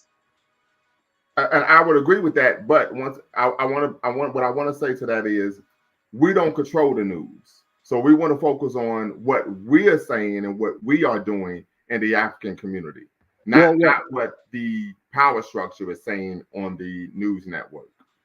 Who's to say there's a difference? How are we saying anything different when we are saying what Fox News is saying about homosexual people, that it's unnatural, or that it's an aberration, or that it's some type of condition or treatment, as opposed to just addressing the group for the identity that they want. I'm gonna answer that question. And I would say it isn't just Fox News that makes the claim that it's unnatural, right? Now, by definition, natural means what the majority of a group does. Right, so if I would say one definition, I'm not normal, natural, but normal. If I was to say it's normal for kids to go outside and play when they're young, that would be based on what? That the majority of children do that. So from that definition, a behavior that the minority of a group does would be considered abnormal from that definition. So to me, the opposite of natural is artificial. Natural is what is created in nature. Artificial is what man has to create by manipulating nature. These groups are not created in a lab, but some narratives will suggest otherwise. No, these groups are emerging out of nature just like we are. So from that definition, they are natural. Can I ask a question, please? Of course. My question is this. I don't want to sound rude again, but is there such a concept as a gene which is a homosexual gene, or a heterosexual gene, or a how should I say, a transgender gene? Or is there a gene that produces people that are going to be pedophiles? Is there any biological scientific way to determine, based on genetics, if someone's going to turn out to be gay, lesbian, transgendered, or pedophilic? I mean, once again, I have not seen any research paper or any citations which suggest that this is the case. Yeah, so it's a bit of a trick question. So in genetics, it's a misnomer it's not a trick question. It's just a sincere question. Can't talk at the same time. Can't talk at the same time. Oh, I thought you wanted to answer. Go ahead. Yes, I mean, it wasn't a trick question, and I weren't trying to be facetious or anything like that. But I just want to. That there's usually more than one gene used to express a particular trait. It's not just one gene. It's not one out of billions and billions. It's more like thousands or millions of a gene that can be expressed or activated, and they are activated at different levels of development and at different stages, in the sense that you don't know whether you're going to grow a full beard in the womb. So that's a gene expression. It's the same thing. We don't have the technology. We do not have the technology to make those types of quantum leaps in determination of genetic duplication, cellular growth, whatever have you, to determine what the gene expression is going to look like at iterations from now. We don't have that technology. But what we do have is the idea to imagine a moral imperative that can treat all people equally. So basically, real quick, I don't think anyone is advocating that brothers and sisters, at least here on this platform, I know that wouldn't be the case because they wouldn't be here, are advocating for brothers and sisters who are of the queer community to not be treated equally. As I said before, when we look at traditional African culture, there was tolerance, individuals were not criminalized, discriminated against, or assaulted. So I don't think that anyone here is advocating that. To me, the very discussion of heteronormative society or a heteronormative government or even heteronormative policy is inherently unequal. Because why did you even have to set that? We're all human. We all need to be governed as humans. So I'm gonna answer the question. The reason why I had to say that is because we see that people who are members of that community are being dehumanized, are being criminalized, are being discriminated against, and are being attacked. So that's why I had to say that, because the opposite of what I said is what's taking place. Exactly. And but it's not just you and me having this conversation. Other people are listening, other people are tuning in, other people are talking out loud. And I'm trying to speak to everybody when I say we don't have the technology to parse everybody out and choose who we want to include in our world.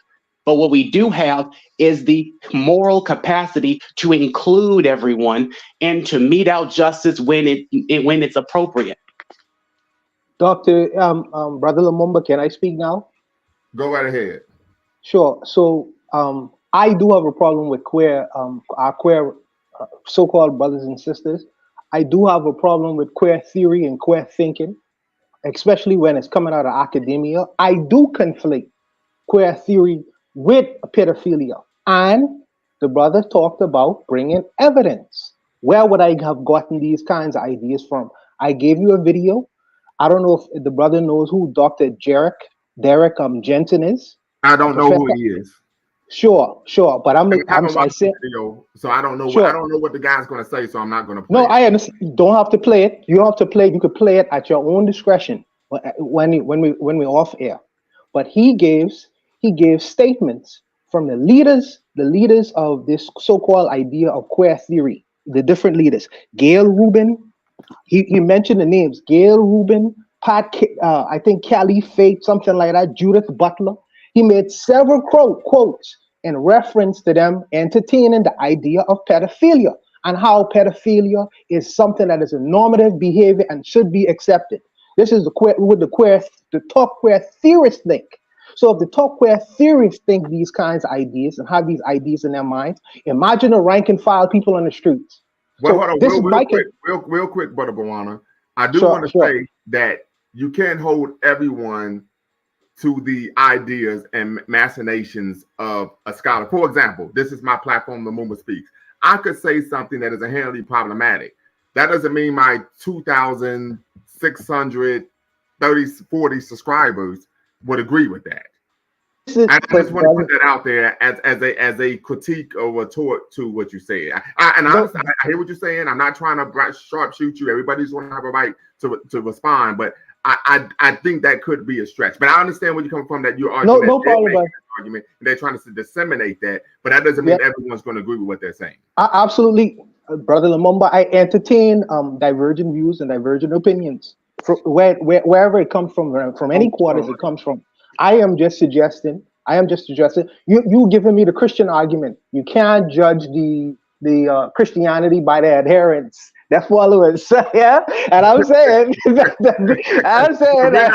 not going to do the Christian thing today. I'll leave it alone. I'll leave it alone, Brother Lumumba. I'll leave it alone for the night. I'm just saying. No, you can go ahead. I just go right ahead. No, I'm just saying because you asked me. I didn't want to even touch this subject, but I'm just saying that the major theoreticians of this whole idea of queer theory has coupled together pedophilia. Are you saying this in terms of when people talk about age is just a number and every identity is fluid? Is that what you're talking about? No. I'm talking about the ideology, the thinking. When you hear certain things come from out of academia and when you hear it in the mouths of the rank and file people, for instance, this whole idea of feminism This whole idea of patriarchy, these things that's in the common dialogue for the common mind, they are coming out of academia from on high. So I'm saying that these ideas must come from somewhere. Where do these ideas come from? And what I am saying is, this is if the foundation is off, if the foundation is wrong, the house that's built on top of it will eventually crumble. Something is wrong with the house. So I'm saying that if the builders, the framers of these ideas, all of Foucault, all the framers of these ideas, if the foundation is built on what it's really built on, then the rest of the house will be wrong. And this is the reason why I am against it. So, like I say, if I have to be the only one on this panel who is against this idea of queering Pan-Africanism, I will be the only one to be against it. That's what I'm saying. I really like what you just said about how if the foundation is flawed, eventually it will come down. That's what we're seeing right now across all developed countries, because these countries relied so much on racial purity and focused so much on keeping their women in the homes making babies that they didn't account for the natural decline of their population. That will happen everywhere. It happens in Japan, where it's almost all the same race. They have policies that are trying to make people have babies. They don't want to have the babies. It's happening in China. It's been happened in Europe. And it's going to happen in South America and Africa too, once they reach a certain development level. People stop having kids.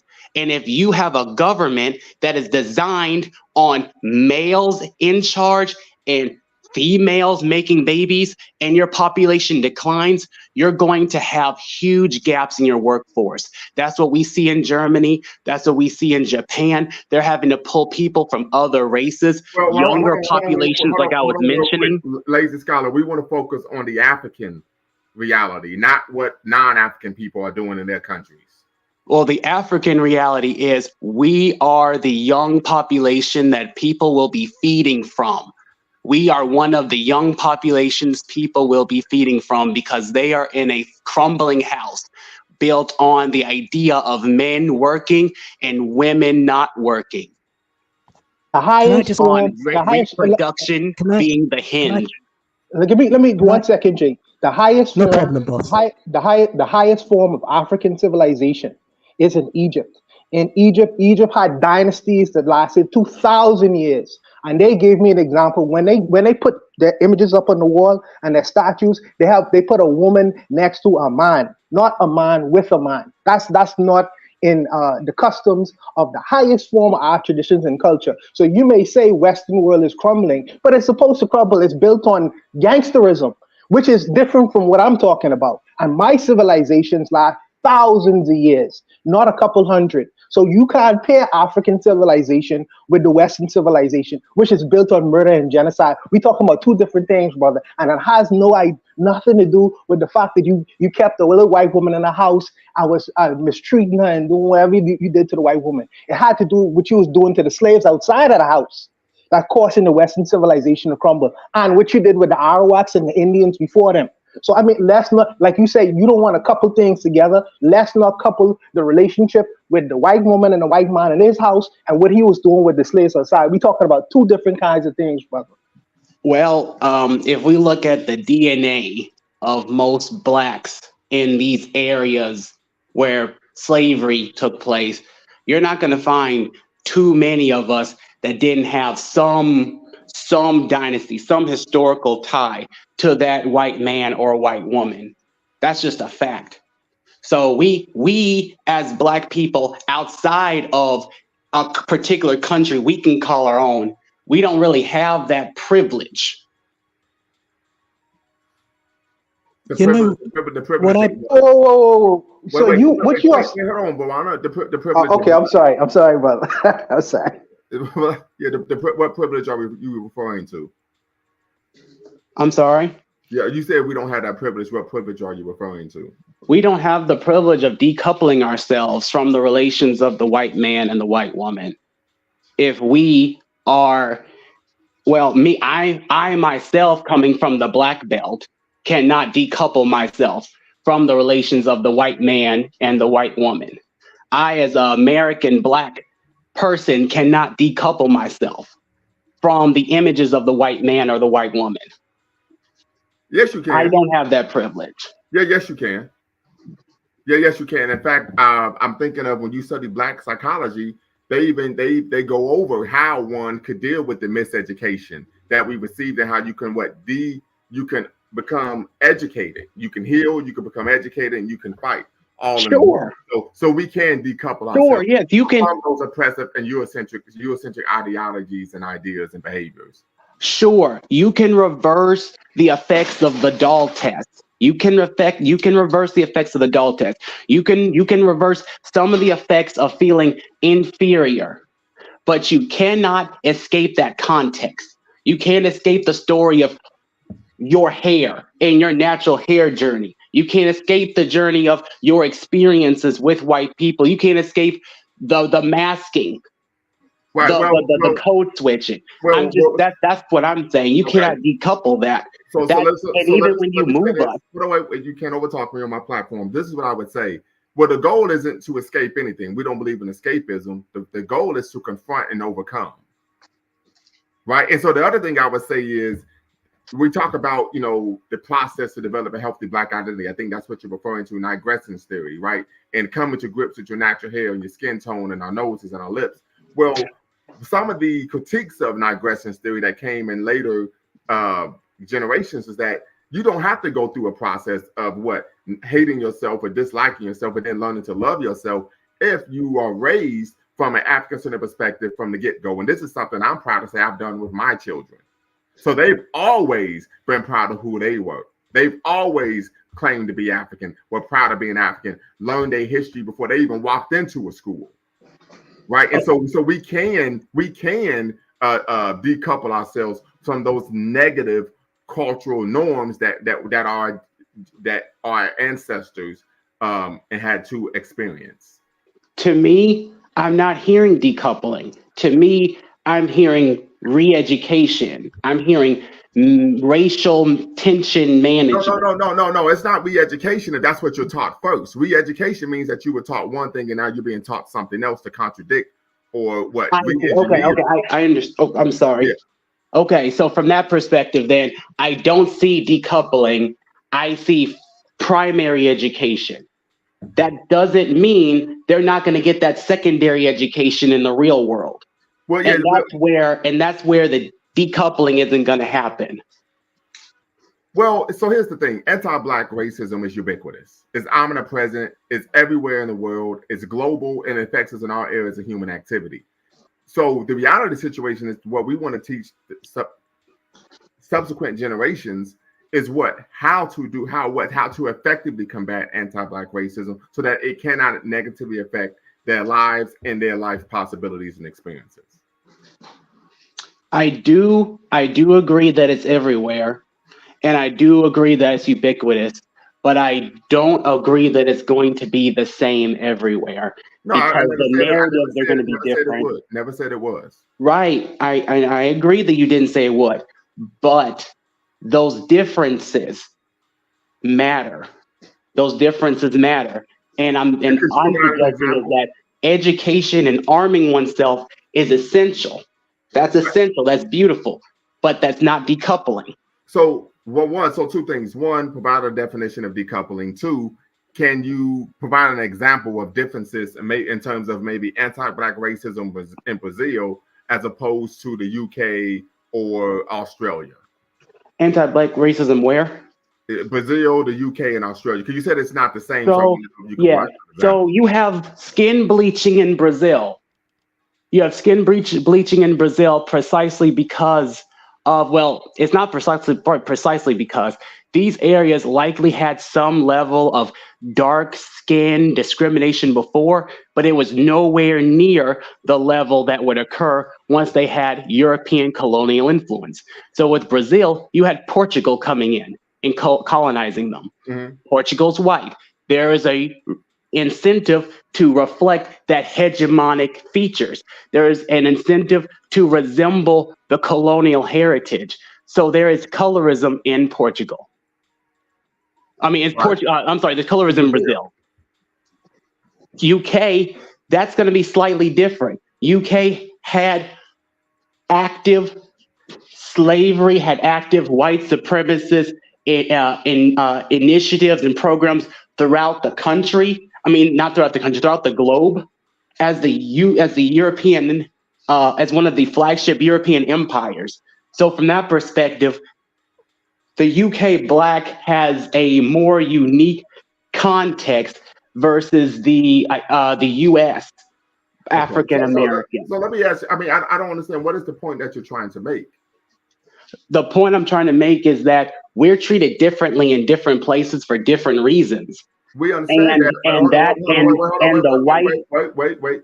We understand, as Pan-Africanists, we understand that, but we also understand that irrespective of how we're treated differently, we also know that it's interconnected through a global system of anti-Blackness. So that's what I'm saying. I don't understand why we're going down this rabbit hole. I think, okay, so what we haven't addressed yet is the fact that while we're treated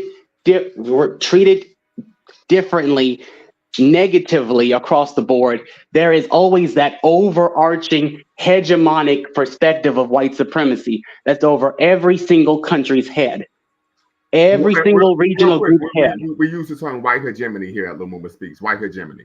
But yeah, okay. But once again, we know this. That's why I don't understand why do you feel the need to say these things, because this is common knowledge. It's so when you say how do we decouple or this is decoupling,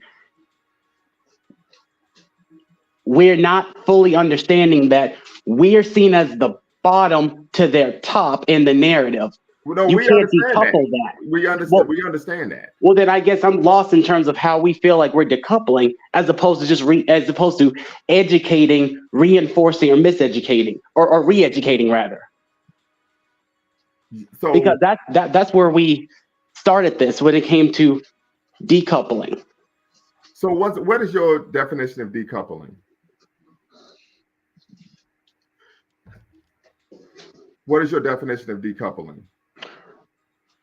Not having a relationship with that other group. One group no longer having that relationship with the other group from the perspective of financial and social and cultural ties. They are independent. Okay, gotcha. And no group under this world is independent. Right. Yeah, but this is reality because we live in a global world now. So that's I don't even think that's realistic. We live in a global world, so there's no way you're going to be the decouple. Now, what we can advocate for and accomplish is what African self-governance, African self-determination, building and controlling our own institutions and our own communities. That is something we can do. But the concept of decoupling, I don't think that's realistic because we live in a global world now. Are we talking Pan-African or African? Pan-African. So if we're talking Pan-African, we're talking about people who have historically or genetically other races, right? They are made up of other ethnic backgrounds. Well, so you're conflating, right? Pan-Africanism advocates that advocates what? That the person is psychologically African and biologically African. Right now, we know that some of the fathers and mothers of Pan-Africanism were of mixed racial ancestry, but that was due to what? Forced miscegenation, what known as sexual assault, right? However, one of the core tenets of Pan-Africanism, I don't know if you are aware of this or not, is anti-miscegenation. So if someone was a Pan-Africanist, that person would not be in an interracial marriage, relationship, or engaging in what? The creation of an interracial child, a biracial child. That is antithetical to the core tenets of Pan-Africanism. With that being said, I still don't understand what's the point you're trying to make. I'm trying to bring home the purpose of DEI and how diversity, equity, inclusion is going to need to be the backbone of Pan-Africanism in order for it to hold intellectual weight across all different groups that would characterize themselves as African. How are Pan-Africans deciding on genetic Africanism? Because, for example, the South considers it as one drop of black blood. That's my point when it comes to. I stated based on if the person is genetically African, if they're biologically African. So a good example of someone who was a Pan-Africanist was T. Thomas Fortune, right? And I think he was a quadroon, right? But he was biologically African, but he was also psychologically African. So I don't know. See what the confusion is. So what? And so for context, when I think of Pan-Africanism, I'm thinking about it from different policy perspectives. Because take, for instance, Ghana has a Pan-African initiative where they're willing to include people back to the country if they can prove to some degree that their ancestors belong there or came from there to in some say, shape, or form. Mm-hmm. Is that the logic behind Pan-Africanism, or is this a different working definition? So Ghana historically, at one point, particularly after independence, had a Pan-African government when Kwame Nkrumah was leading. All right, we know Ghana now has the Panifest. They even have, where many African Americans can do what? Gain citizenship. But the goal of Pan-African, the basis of Pan-Africanism is the advocacy for African people at home and abroad to live their lives independent and unencumbered of what? Foreign domination. And to develop institutions that based on our own culture. Understood. Hello. So I guess that's where my confusion was, because Pan-Africanism isn't a tribe. No, it's not a specific ethnicity. It's not a specific.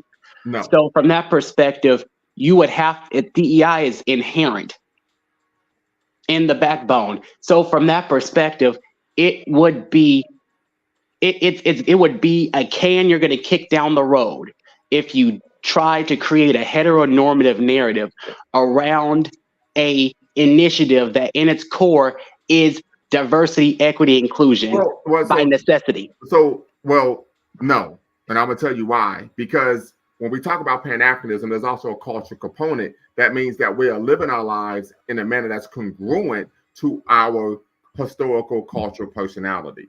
So if someone brought an aspect or an idea that was incongruent, right? So for example, somebody can say, well, DEI promotes miscegenation. Well, that's incongruent with the core tenets of Pan-Africanism.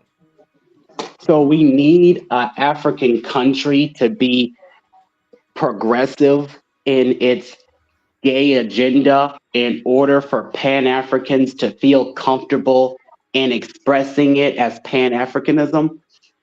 I don't understand the question.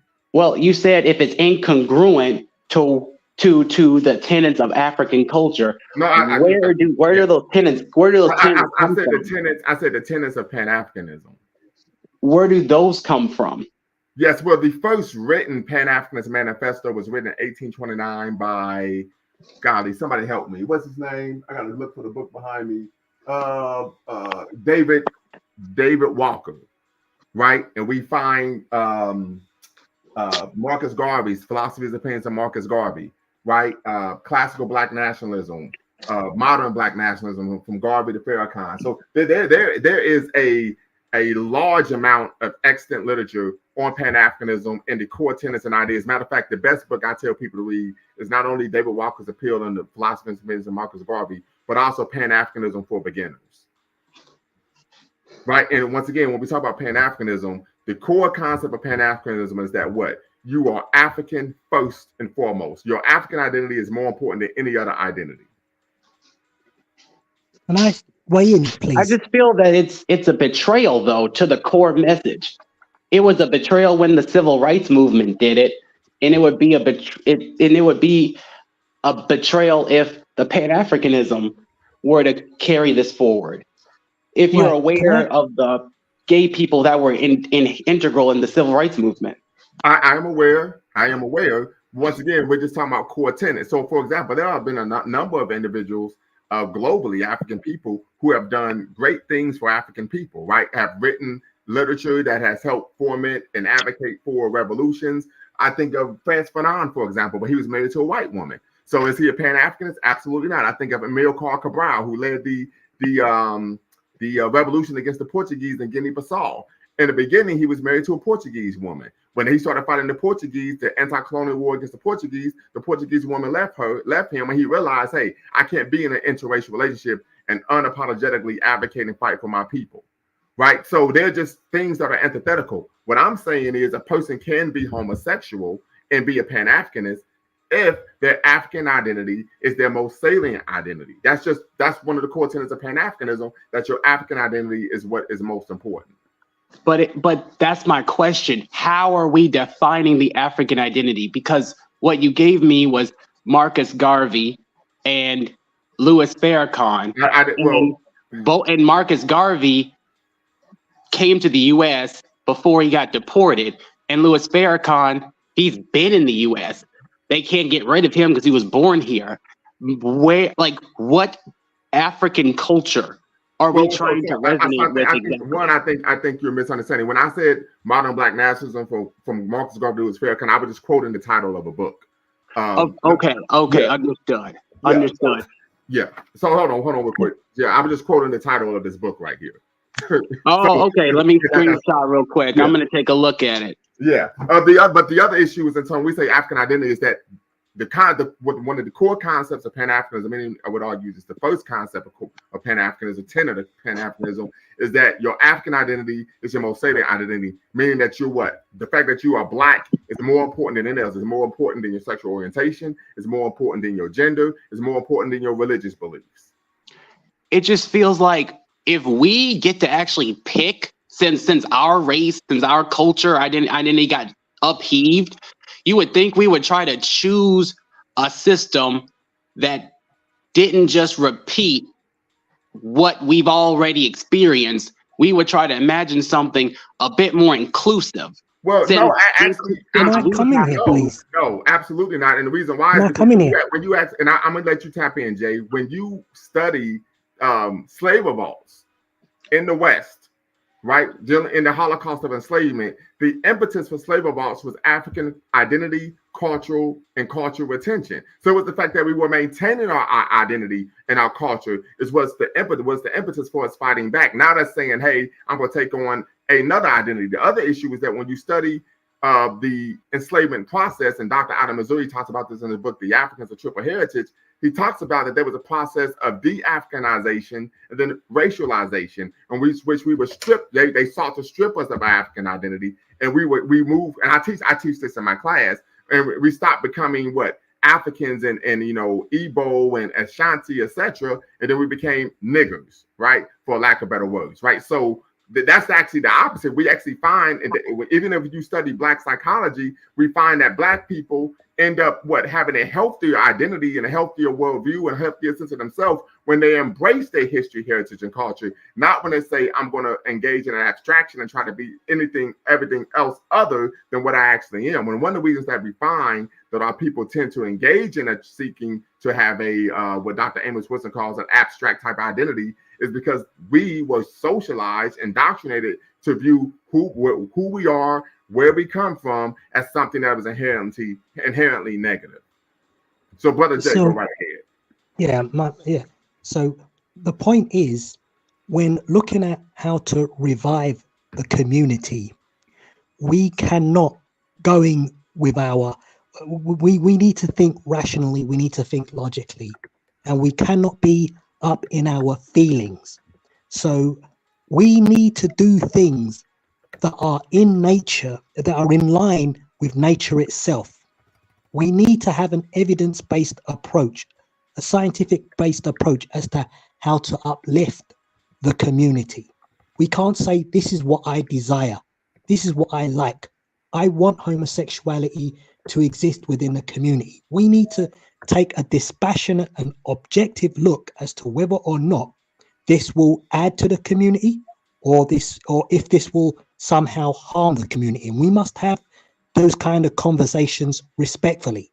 So let me ask you this, Brother Jay. Let me ask you this. So if the community says this behavior is harmful to the community, then what do you do to people who practice that behavior, that type of sexual behavior? Right. Well, basically, I mean, I can come on to that in a moment, or do I have to answer that right now? Go ahead. Basically, we have someone like Kamala Harris the US vice president, and we have Western governments, they're pushing the whole idea and the whole concept of condemning African rulers that undermine homosexuality. Now, I don't think the Western governments really care about Black life, African life, or gay, lesbian African life. Why are they pushing this agenda? And there are many Pan-Africanist thinkers that believe they're trying to use this and they're trying to weaponize it in order to slow down the growth of the African population, or they're trying to, ruin the future generations. Because if you have a kid, like I say, raised who has two mothers, or if you have a kid that has two fathers, or if you have a kid that has a transgendered mother and a transgendered father, this could undermine the well-being of the child. It is always better for the future generation to live in a traditional household where you have a male figure who and you have a female nurturer, and where both of them are the natural parents of that child. So and you need to like grow the population as much as possible. So that kind of behavior, I don't know how you would deal with it. Perhaps you could, because we cannot prove that this behavior is biological or based on genetics. We can't prove that, someone being into bestiality is genetical. We can't prove that someone being incestuous is genetical. You can't prove that at all. So perhaps this is a psychological issue that you could perhaps give people, more therapy over. I mean, I wouldn't know exactly how to handle or deal So with that are problem. you advocating for what they call with sexual? Is it something there's some type of controversial therapy people was advocating to have people receive therapy to not be gay, homosexual anymore. Lazy Scholar says you can prove that it's genetic. Okay, so basically he's going to have to bring citations on that, because I've actually spoken to many professors in these biomedical sciences departments at universities, and they say, no, it's not genetical. But basically I'm going to need some papers and some citations so that I can, once again, cross-reference and verify what he's just saying. But nevertheless, that could be an idea that we could use. Now, once again, what I'm saying does come across as Hitlerite and fascistic, but I've got to have a dispassionate and an objective view in regards to what would be best in order to improve a community and what would be best in order to grow a strong, healthy community. I've got to think along those lines. And I believe that the concept of homosexuality, as much as I don't want to harm them, I don't want to hurt them, I believe, in all honesty, this could undermine further. This will add to the problems that we already have. This is my deepest concern. So what do you do then? So you say it's problematic. So what's the solution in your eyes? Yeah. If this behavior is considered deviant and antithetical to our development as a people? So what you have to do is basically try and restrict the behavior to a small group. What you've got to do is give that small group like psychotherapy in order to wean them off that kind of thing. If you ever, sorry. Yeah, and if you ever... I don't think you could do that, brother. I think people are going to do what they want. They're going to be what they want. Can I drop in? Yeah, go ahead. I can drop in now? Yes. Yeah.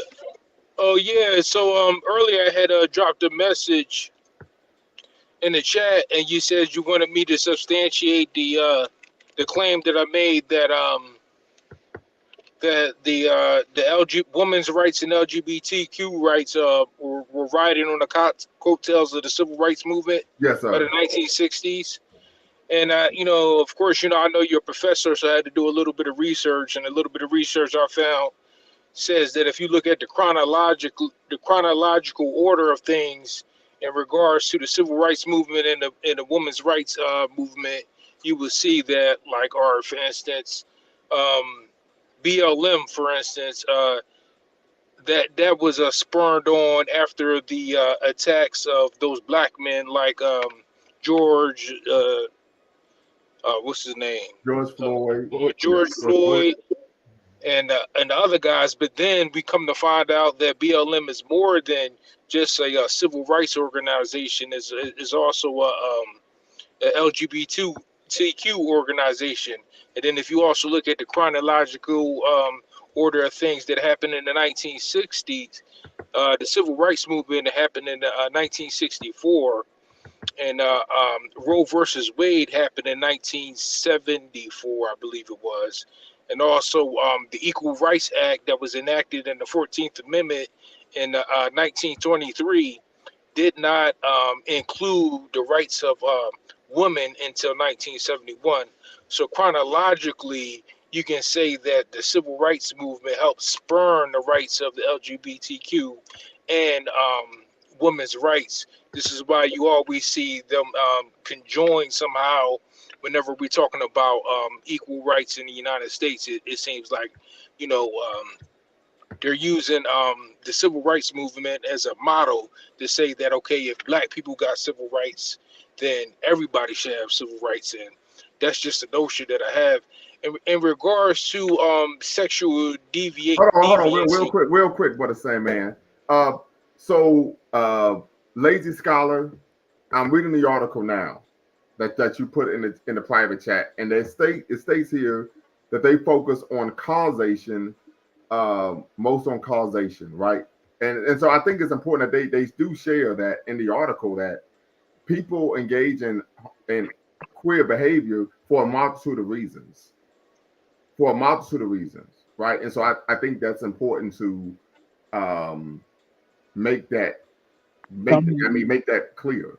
Someone asked for evidence of a relationship between genetics and homosexuality. Mm-hmm. And I answered the question that genetics identifies homosexuality, but genetics is not sophisticated enough, because it's not just one gene, it's multiple genes. That was a misunderstanding of modern genetics at that time, where there was just one gene that did one thing. No, there's a bunch of genes that'll do the same thing.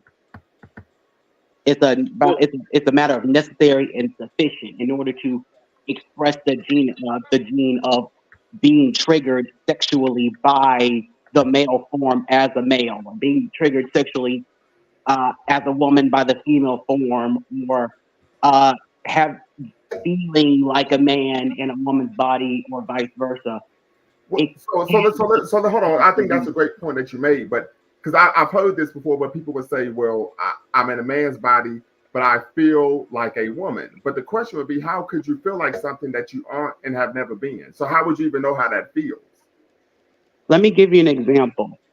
So I biologically am a man, okay?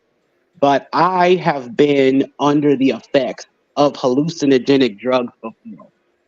And under the effects of hallucinogenic drugs, I felt new physical sensations in my body. Mm-hmm. And some of those physical sensations, it felt like, I don't know how to explain it to someone who has experienced it before, but it felt interchangeable down there. Like it was just a mass of nerves. It didn't feel like it did before. I couldn't feel the external part, but I could still feel the nerve sensation happening deep inside. You know how everyone's nerves work. Okay, but here's my retort. Once again, here's my retort. And I do have a concern in terms of doing drugs, so I hope you're good on that end. You're well. Oh, it's fine. This is mushroom. Okay. But the issue once again is whatever feeling you had, you don't know what it feels like to have a vagina. Well, of course, but having a vagina, and that's the funny part. Having a vagina isn't necessarily the point when it comes to. Well, I know that, but I'm saying you just said down there, so I'm just right. And that's the funny part. That I'm talking about it from a heteronormative perspective. So you're going to have to just, bear with me on this with a grain of salt. This is how I make sense out of it. But but the intersex person, it varies because you don't know what gene expressions are making them feel the way they do, which is why sometimes And I agree with that. I agree with that. outcomes, and sometimes it leads to suicide. But here's the Well, the issue. thing Wait, is, hold on, son, man. I agree with you there, intersex persons. The issue that we tend to find is you have people who aren't intersex making the argument as if they are. So that once again, it goes back. If some person's intersex, you can't tell them what they feel. They, because of their intersex. The issue is though when someone, it's in my opinion, is when a person says, "I feel like I'm a woman," but you aren't a woman. You don't know what that feels like. Right? Like, for example, I have a daughter who's 14, right? She was with me when she started her cycle, right? I was there with her. We had to go to the store, get all the stuff she needed. But once again, I would never know what that feels like because I don't have the same biological makeup as her. Her mother knows what it feels like because her mother's biologically female, but I would never know. So that's when I say, right. To me, it's a hell of a stretch when someone says, I feel like a particular biological entity, but you're not that but you've never been that biological entity. That's like me saying, I feel like I'm an orca. How do you know you're not an orca? I don't know what an orca feels like. I don't know what a killer whale feels like because I'm not a killer whale. But I guess the point I'm trying to get at is the validation is not the same thing as specificity. And sometimes we confuse the two. You can validate the feeling of of something being off with you. You can validate that feeling just fine through DEI, but it's hard to validate that feeling if you're looking at it from that normative lens of, well, that doesn't mean this. So, but okay, how are you going to treat it? How are you going to create that space for treatment? So this is what I'm going to say. Two things. One, if you're seeking for someone to validate who you are, that means that you're not comfortable with who you are. As an African living in America, I don't need anyone to validate the fact that I'm African, the fact that I'm of African descent. If I'm seeking external approval of who I am, that in itself is problematic, in my opinion. The second issue here is, and I think you would take umbrage with this, according to the DSM, gender dysphoria is a mental disorder to this day. Right. And being gay was a mental disorder until it wasn't. I'm not surprised. It takes time for people to make sense out of new things because we as a people follow the same pattern of discriminate against it because it's different. Makes sense. I'm not talking about discriminating against people. I've made that very clear from the start of tonight's show. I am. But when you're talking about validation, wait. You can't overtalk me on my platform. Because validation and oppression are two different things. If my daughter told me, hey, let me tell my camera. If my daughter, I don't want to speak this into existence, it's not going to happen. I'm gonna say that first. But if my daughter told me, hey, I'm gonna go be an exotic dancer, I'm gonna go be a adult porn star, I'm not going to validate that. I'm not going to support that. Doesn't mean I don't still love her. Doesn't mean she's not still my daughter. But what I'm saying is, if a person says, I feel like something that I'm not, that I've never been, that in itself is highly questionable, to put it simply. If I was to say, I feel like I'm a rabbit, you don't know what a rabbit feels like because you're not one. To me, it's just common sense. Sure. Brother Lumumba, one second. Brother Lumumba, it's okay to feel a certain way. The problem comes, and this is the reason why I would discriminate.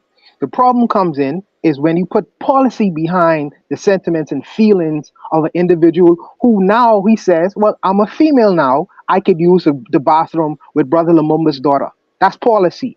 This is the danger, and this is the reason that there needs to be discriminatory policies against the sentiments and feelings of individuals, because people could wake up in the morning and feel anyway.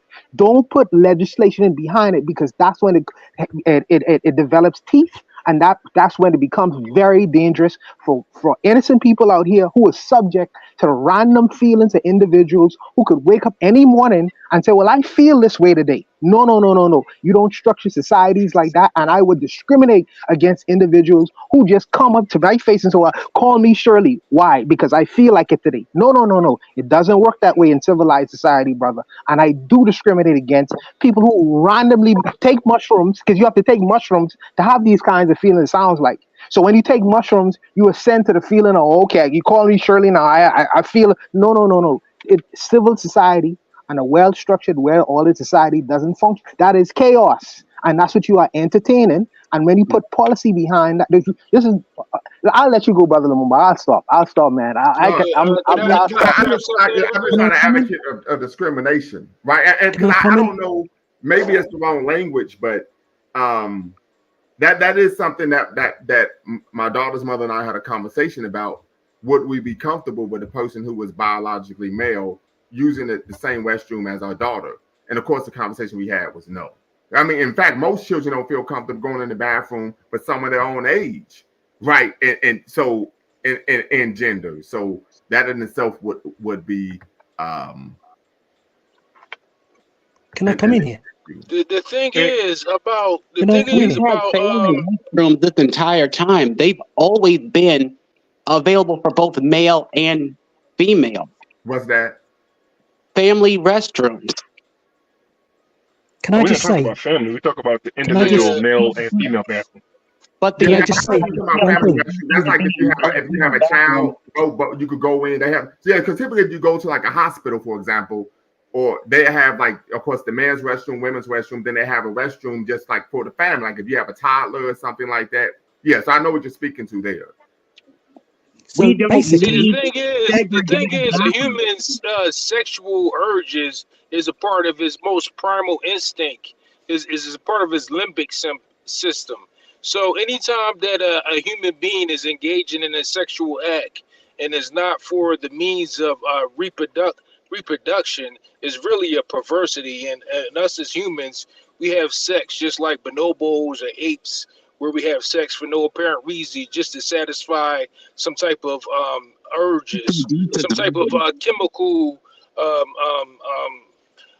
euphoria that we're trying to get in our brain just to feel it. So just because you say that you're a woman or you say that you're gay and you want to have sex because you have a feeling, all you're trying to do is satisfy an urge. You're not doing it for any reason anything that has any substance to it. You're not adding to humanity by creating another human being through the activity of sex. So it doesn't make any sense to add sexual proclivities when it comes to homosexuality to any movement, because it doesn't add to humanity in any functional way. It's just you're just trying to satisfy your urges. It's no different than me trying to satisfy my urge to drink alcohol or satisfy my urge to eat a cupcake or smoke a cigarette. You know, or to take drugs. What's the point? Well, people would say the same thing about heterosexual sexual activity. Yeah, argument people would say is that most people don't have sex to procreate; they have sex to what? Fulfill their sexual desires. The thing is here, what I believe is that, what makes us different from the animal kingdom is that we have the ability to reason, and we must primarily not give in to our animal urges. We must try to, use reason. We must try and use logic if the community is to succeed and move forward. The issue of homosexuality from a pragmatic, logical perspective would not be a positive, would not be helping the cause of the global community. It will only hurt, hinder, and bring down the community itself. That is the biggest problem. I sincerely think that. Okay, and what else? And so when you say it would hurt and hinder the community, how so?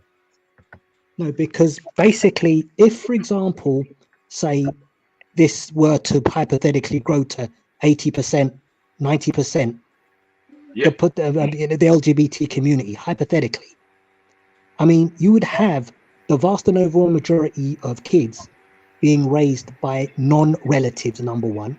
You'd have a vast and overwhelming majority of kids with two dads, with two mums, or you'd have the vast and overwhelming majority of kids being raised in a transgendered home.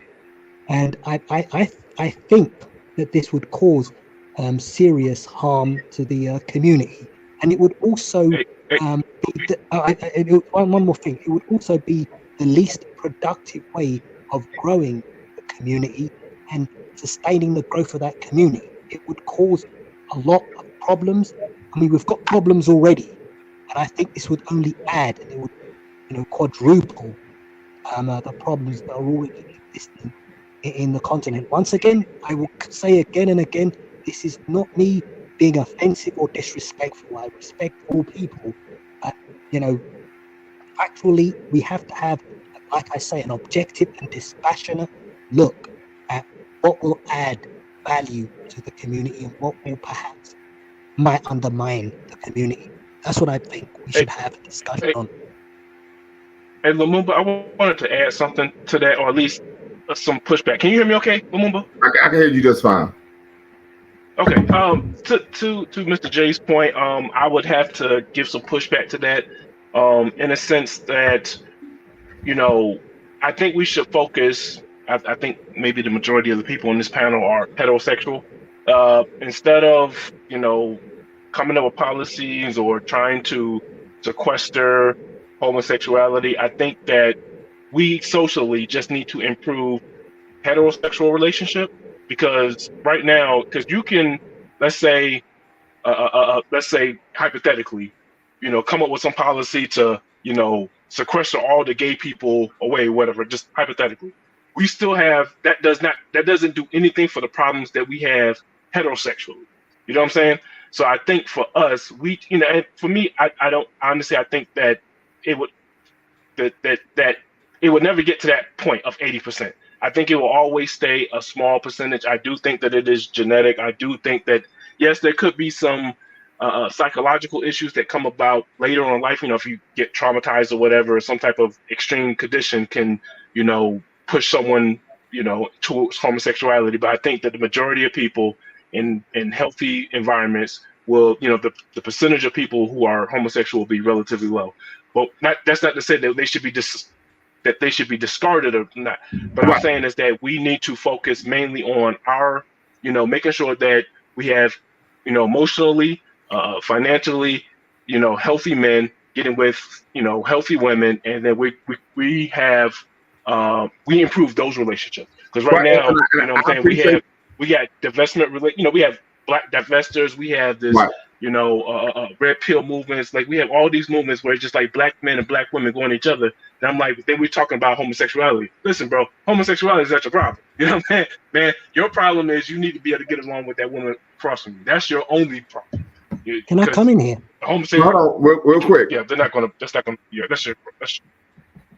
So two things. I think we should be promoting healthy relationships across the board that are romantic, familial, and platonic. Personally, that's what I think. Irrespective, like I said, if you are in any kind of unhealthy relationship, that can have an adverse effect on how you treat others in the community. The second issue is there are a multitude of factors regarding individuals engaging in what people consider non-traditional sexual behavior. A good example would be there's a lot of literature on Black women becoming who are victimized, sexually assaulted, physically abused by men, and so they turn to lesbian relationships. This is a reality. That's what I was getting at. Yeah. Right. Or like I said, there are multitude. Some of it is sometimes it's trauma. We know that if a child is sexually assaulted, that child could become extremely promiscuous as an adult or become introverted sexually. Right. Exactly. So I remember when I was 19, I was working with a sister, and she told me that her son was sexually assaulted by a man when he was 4 and again when he was 12. And so her son ended up being homosexual, right? So there are a multitude of reasons why people engage in the sexual behaviors that they do. That's what I think. And I was just saying that I think that it is genetic, that a portion of it is genetic, and I think that there's a portion of the population that is, through some type of event happened to them that is pushing them on the other side. Right. I've seen situations where a young lady did not receive, she wasn't getting attention from young men. So she said, I want attention. So she went to a lesbian relationship. So there are a multitude of factors that play a role. And I think that is something that we need to consider. That, I mean, if we're just going to be honest, there are a multitude of factors. And there are some people who say, hey, this is just what I'm into. And I've been into this since I was a young child. Got you. There's just a multitude of factors. But I don't think there's a singular factor that you can point to say, this is why this person is behaving the way they are. According to the research, the genetics has an extremely limited and a very small influence as to whether someone will become a pedophile, whether somebody will become gay, lesbian, or transgender, or whether somebody will become bestial, or whether someone will become incestuous. That has a small effect. I mean, it's mainly the social, psychological, and the issue of the environments that actually push people into it. That's what the research is actually saying. So, the point I was making is that, yes, we need to have strong men who are the hunters, the gatherers, the providers. We need to have women who are child rearing and who are soft as well. However, this doesn't necessarily mean that women shouldn't be allowed to have shouldn't be able to own property or vote or engage in political activism. But, the roles, responsibilities, and the duties need to be there within a traditional household so that you can grow, nurture, develop the next generation of people. And God knows, the African community will definitely need this. What I'm saying is we don't need further division or further problems down the line where you have children that are somewhat unhealthy. We need to raise healthy kids in the more traditional family units, because this is we need to work, as I've said before, in line with, in sync with nature itself. If you go against nature itself, then you will come across a lot of problems and you will come across a lot of issues. Everything real is. quick, real quick. Hold on. Lazy Scholar, put your comments in the public chat, not the private chat. Okay, go ahead, Sam, man. Yeah, I was just going to say that everything is genetic, So you can say it's genetic. Whoa. Everything is not genetic. I just gave examples of people choosing to engage in non-traditional sexual behavior for reasons that weren't genetic whatsoever. Yeah, well, you can say that it wasn't genetic, but everything that happened in their life prior to them deciding to engage in those gay relationships had an impact on their chemistry on a cellular level. Like they say, your genes are your genes from birth. Yeah, they're your genes, but genetically, your cells mutate based on what you come in contact, whether it be toxins or the food you eat. It all becomes, we're all one. We're part of the earth. You see what I'm saying? But, So everything is genetic. Like, for instance, all right, so you can say that it's genetic to be homosexual. Well, the next guy who's a murderer can say, well, it's genetic for me to be a murderer because my great grandfather murdered somebody. I don't agree with that. Yeah, so the thing is, or you can say that it's in my genetics to be a preacher because my father was a preacher. You know what I'm saying? So you can argue that everything is genetic to a certain extent. Yeah, but and I'm saying I don't agree with that. I don't agree. I don't agree with that at all. I don't agree with that at all. We found that same type of logic was used to why we were supposed to be enslaved and why we being very dangerous logic. So if your father was a murderer, grandfather's a murderer, then to stop crime or to stop you from murdering someone, I should rightfully lock you up because genetically it's more likely you're going to become a murderer too. This is the argument, and I think that argument is dangerous, brother. It's very dangerous. Well, I'm not saying, on the sociological level it is dangerous because humans can perceive that, like you're saying, when it comes to like civil rights and stuff I mean, like that. But on the you off though, but hold on. I mean, they made the same argument saying that black men had a gene that predisposed us to being violent. Hold on, and they were saying this in the 1980s, but if you go back to the 1910s, before the 1900s and 1910s, before Jack Johnson won the heavyweight championship, they were saying that black men were weak, passive, and yellow. So we see the narrative changes based on whoever's in power to justify their dominance and the what demonization of what this other group. That's why I don't align myself with that concept that everything is genetic. But your height might be genetic, the size of your feet, your hands, the color of your eyes might be genetic, but I don't agree that your behavior is genetic. Now, there may be a level of socialization there, right? But no, the lazy scholar says nobody needs gender norms pushed on them due to what parts they're expected to have and use. So I will say, in traditional African culture, there was a thing known as rites of passage. Those rites of passage were gendered, right? You had women rites of passage, men's rites of passage. And part of those rites of passage programs was you were taught how to comport yourself as a man and as a woman in said African society. So we tend to find that in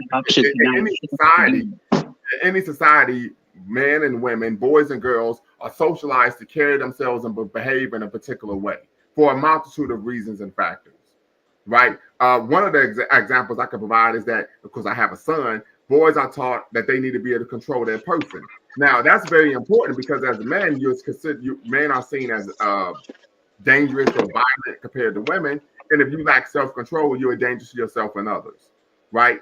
So there are some aspects of gender norms that are necessary and needed, right? And for a good example, we see this with a lot of black boys who don't grow up with fathers, and they lack discipline. They end up engaging in criminal activity, right? They don't have anyone to corral them when they're engaging in behaviors that are problematic. So these things are needed and necessary. So when we just say we need to throw out norms and things like that, now I think we get into a place that's problematic because you have to have rules, you have to have structure, you have to have a systematic way of doing things and a concept, an idea of what it means to be well, not only just a man and woman, but a civilized, productive citizen in society. And so that might change from each household to household, but we also know culturally there's an expectation as well.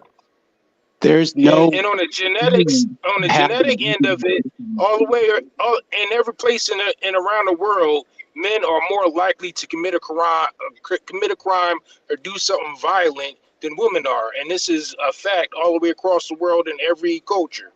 And the reason for that is because men have higher testosterone. Testosterone makes you a little bit more violent. That's just the genetics of human nature. You know, our genetically that makes us predisposed to being a little bit more violent than women. No, not violent. We have higher testosterone. The term wouldn't be violent; it would be aggressive. Aggressive, and aggression has a tendency to turn into violence when it is acted upon by two aggressive adversaries. Well, no, no. Aggression becomes violence when you have people who can't control themselves.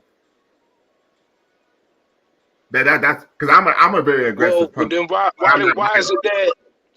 is it that women all the way across the world have less tendency to be less violent than men all the way across the world in every culture? Because they have less power.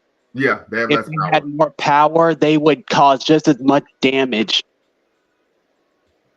And in fact, to speak to your point, we can speak to this today in America. Domestic violence today is bidirectional. Because women have equal rights as men, we find domestic violence in America today being bidirectional. And in some communities, women are the more often than not, the majority of the time, are the aggressors in domestic violence situations. Especially when there are laws that set it up to where if a woman says he hit me, they're going to jail. Right. So, like I said, I would argue, and we don't want to get too far into the weeds, we want to get back on track, but I would argue that a person having a testosterone and aggression doesn't make them violent. A person lacking self-control makes them violent. And this is something I've told my son since he was like 7, 8 years old. He's 16 now. right? If you fail to control yourself, somebody else will. And so part of raising a young man into an adult who is a productive member of society is teaching him and helping him develop the ability to control his person. This is typically something you're supposed to be taught by your parents through not only lectures but also activities as an adolescent. Yeah, because if you fail to control yourself, somebody else will. And for adults, that place is called the county jail. But at what point, though, does gender norms actually come into play, especially when you look at the context of the single mother and the male child in question is getting influenced by male role figures along the way? At what point does gender norms address the reality, which is that a lot of us don't make it to raise our kids? A lot of us have kids and don't know about them. A lot of us end up in jail or dead. Mm-hmm. So I'm glad you brought that up. So that is an issue, right? People do end up in jail or dead. Now, what I will say is from a African cultural frame of reference, what we find throughout the continent is that if the father was not present to raise their young man, it was the job of the uncle to step in and take on that role. Not mom's new boo thing, but the uncle. So that's number one. The second issue is what we do find a lot of young men, and I can say this as a man who was raised by a father. My parents are still married to this day. Hi, mom. Hi, dad, if you're watching, right, or listening. But one of the things that we tend to find, and I've realized this, when I come in contact with men or young men who did not grow up with their father, I could tell right away that there's something missing. They tend to be uncomfortable with their masculinity. They tend to be uncomfortable in the presence of other men.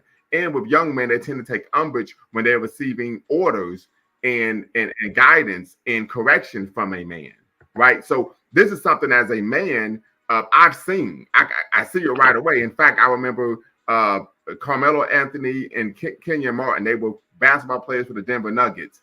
And the coach, the white guy, he's made a number of problematic statements. But George Karl, he was their coach. He said, I had issues coaching them because they didn't have a father in their life. And so it was obvious that they weren't used to accustomed to dealing with male authority and male leadership. And they got all in, oh man, he was talking about my mama, but this is a reality. It's a problem. And matter of fact, I remember when my son's mother, my ex-wife, took my son and she moved away to Maryland. I didn't see my son for 5 months. When I came back, he had a completely different personality. He was very passive. He lacked self-esteem. He wasn't as confident in himself or as assertive. So this is a reality. It's problematic.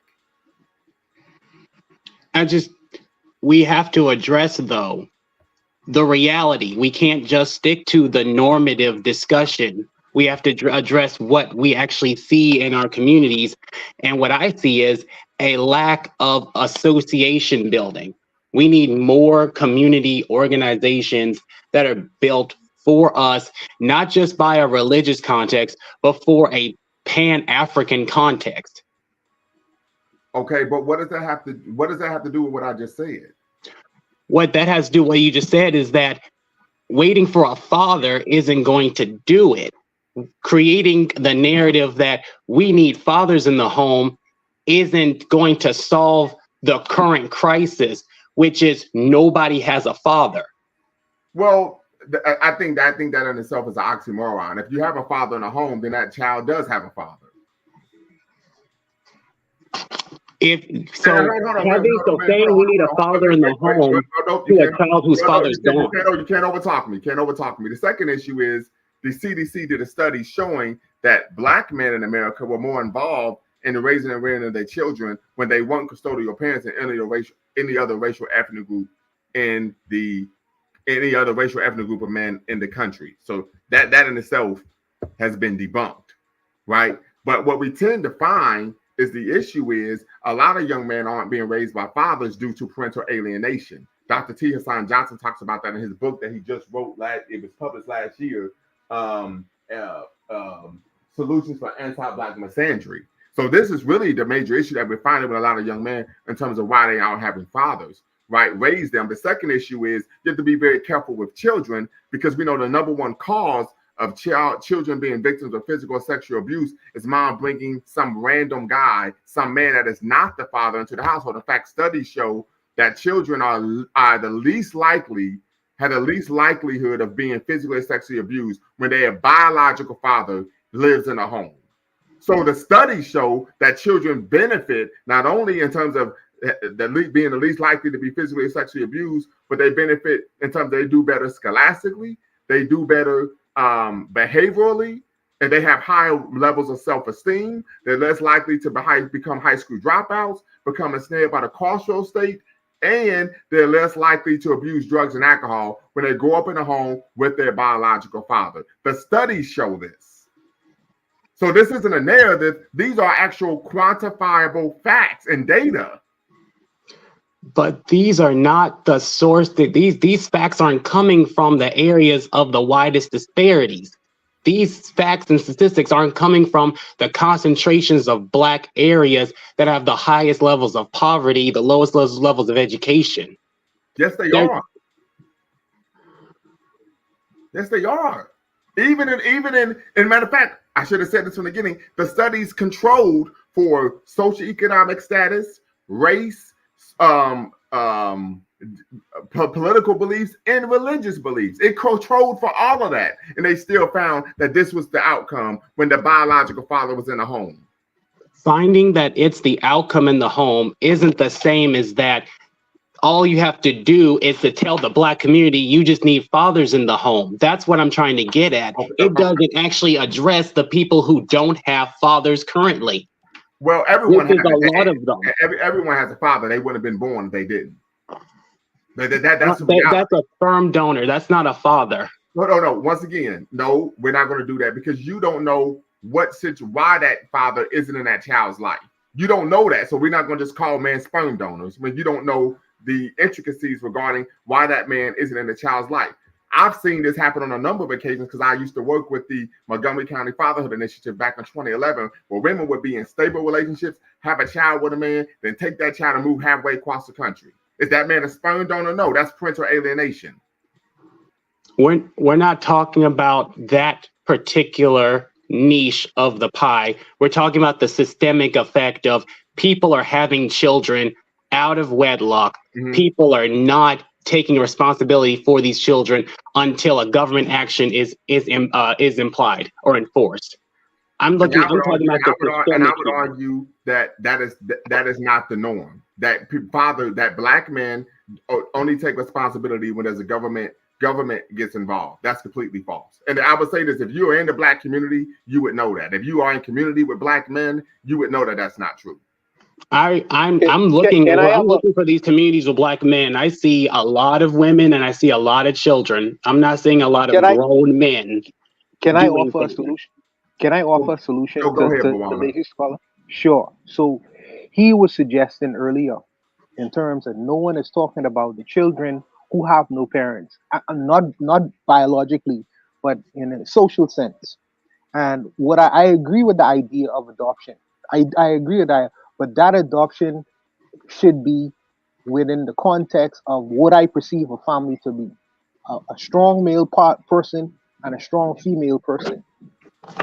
For me, it should not be two men or two women or even a white person coming in. That's in a perfect example. Now I know that doesn't work in the real world, but I would be an advocate for brothers like Lumumba, or brothers who have the ability, financial ability, to take on another mouth, and who is a responsible human being, and who is a heterosexual person, to engage and adopt. I am an advocate of that. In fact, I would even go further. I am an advocate of having private orphanages run by strong men and women who can train and properly organize and rear children in a way that they will be productive members of the society. They shouldn't have these governmental organages, which is just a prison to a pipeline to prison. You know, they should have private institutions, which we should support within our community.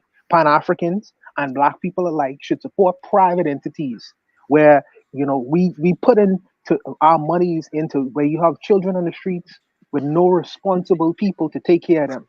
And we should, you know, put a portion of our income, whatever we make, to house the children and ensure that they are properly instructed. So I'm an advocate of that. So that's my solution. to what you are talking about and what you are actually talking about, lazy scholar, in terms of. Well, real quick, brother Bawana, I'm glad you brought that up. But like I said, from the African cultural standpoint, the uncle is the one who takes on that responsibility if the father isn't present. Or the godparent, right? Right. No, the uncle. Okay, I see. Well, I know in the Black American, we got like, Black American culture, we have the godparent, right? So the godparent is right there. So if anything happens to your biological parent, you don't have to go to adoption because But I know you're talking about a guy. Right there. I'm a godfather to my best friend's sons. Right. But so like if your best friend should die, then your child comes straight to you. Like there's no adoption process. It comes straight to you. Absolutely. So, but I do to add to, but I would argue, and this is just someone who's done the work. Oftentimes, when children don't have a father in their life, more often than not, it's due to parental alienation. This is just it's a reality. And what typically takes place is the woman then tries to have some other guy who's her boo thing at the time, replace the actual father. And we know the data shows this from the FBI, the number one cause of child physical and sexual abuse is mom moving some guy into the house with the child. That's the number one cause. The second leading cause of child physical sexual abuse is what? Religious institutions. 1 and 2. Non-biological guy playing dad and religious institutions are the leading causes of child physical and sexual abuse.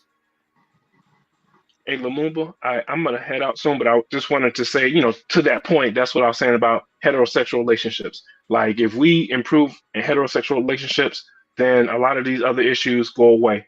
And I'm going to land my plane there. You guys have a good night. All right, peace, brother. Yeah.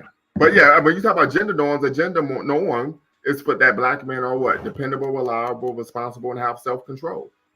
Right. You could take issue with gender norms, but those are positive gender norms. And I would add to that, brother Mumba, and love their children. Yeah, nurturing.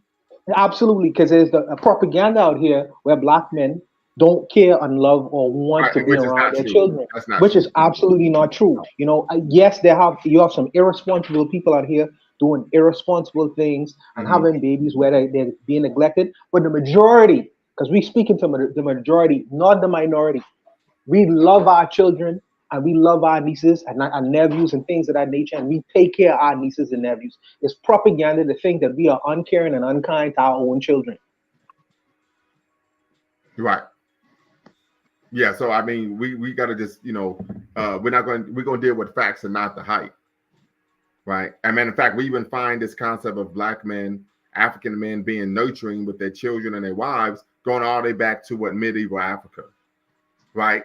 So this is just part of our culture, personality, and it wasn't that we were taking on a feminist perspective. That was a cultural expectation for being a man in that society, that you would be courageous, that you would be loving, that you would be nurturing, that you would be brave and heroic, protector, etc.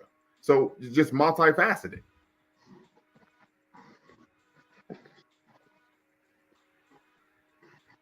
But you have to understand that was part of the necessity at the time. You had to have warriors, and those warriors had to be physically fit. We wield our war at the press of a button. We don't need warriors. No, we still need warriors now. I did 6 years in the military, so it's a lot more than just pressing the button. I would know personally. Yeah, and not only and in war, you don't only have such physical soldiers. You have to have thinkers as well. Right. Great thinkers within in any war strategy. So this is the kind of situation that we are creating right now. And listen, lazy scholar, I appreciate the fact that you came on here to challenge us from your perspective and your point of view. And I'm not trying to attack you personally. For me personally, it's all about the ideological stances that we take, and I'm just in a different position than you are. On a personal level, me and you probably will sit out and have a beer, but ideologically, we just are at variances. I just want to make that I want to make that clear. So I'll leave it, brother. Sure, and you're right. I'm coming from it from a different perspective. The perspective I have is that Our problem now isn't a lack of warriors. Our problem now is a lack of knowledge workers.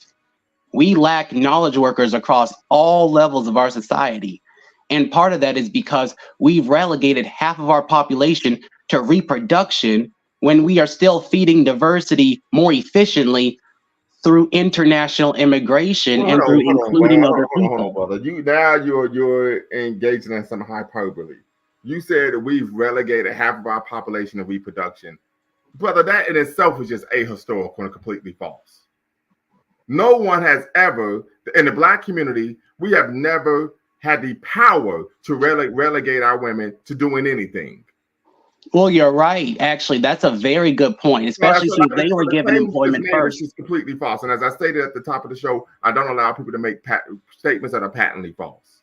Well, from your perspective, it would be considered false. But from my perspective, what I said was factual. We live in the United States. Wait, hold up. We do not do subjective truth here on Lumumba Speaks.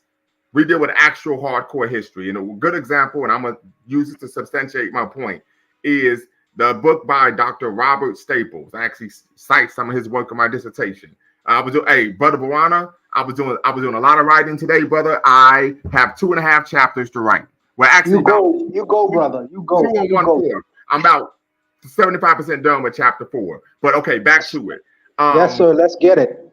The urban plantation. He talks about there are only 2 institutions in the Black community that are ran independently by Black people: the church and the household. And he stated what he said: the church, the 80% of the parishioners are women, right? So the man is only in the lead because the women agree with him being in the lead. And if they wanted, they could leave the church and go start their own, which I know a lot of women did in the 90s. Number 2, he says the home. He says the majority of the Black households are led by Black women, right? So then you can't state that then Black men are forcing Black women to do X, Y, Z in any way, shape, or form.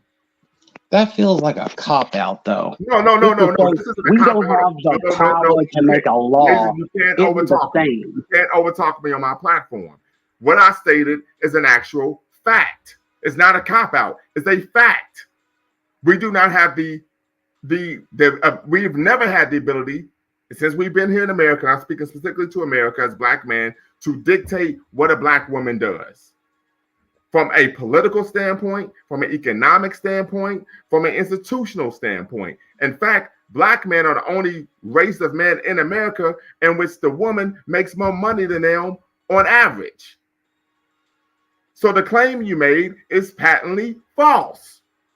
If we are having this discussion and we are entertaining this discussion largely from a heteronormative perspective, without any influence from any white person whatsoever, in my mind, if we were given power right now, we would still, as a group, unfortunately, relegate women to the gender norms that I described.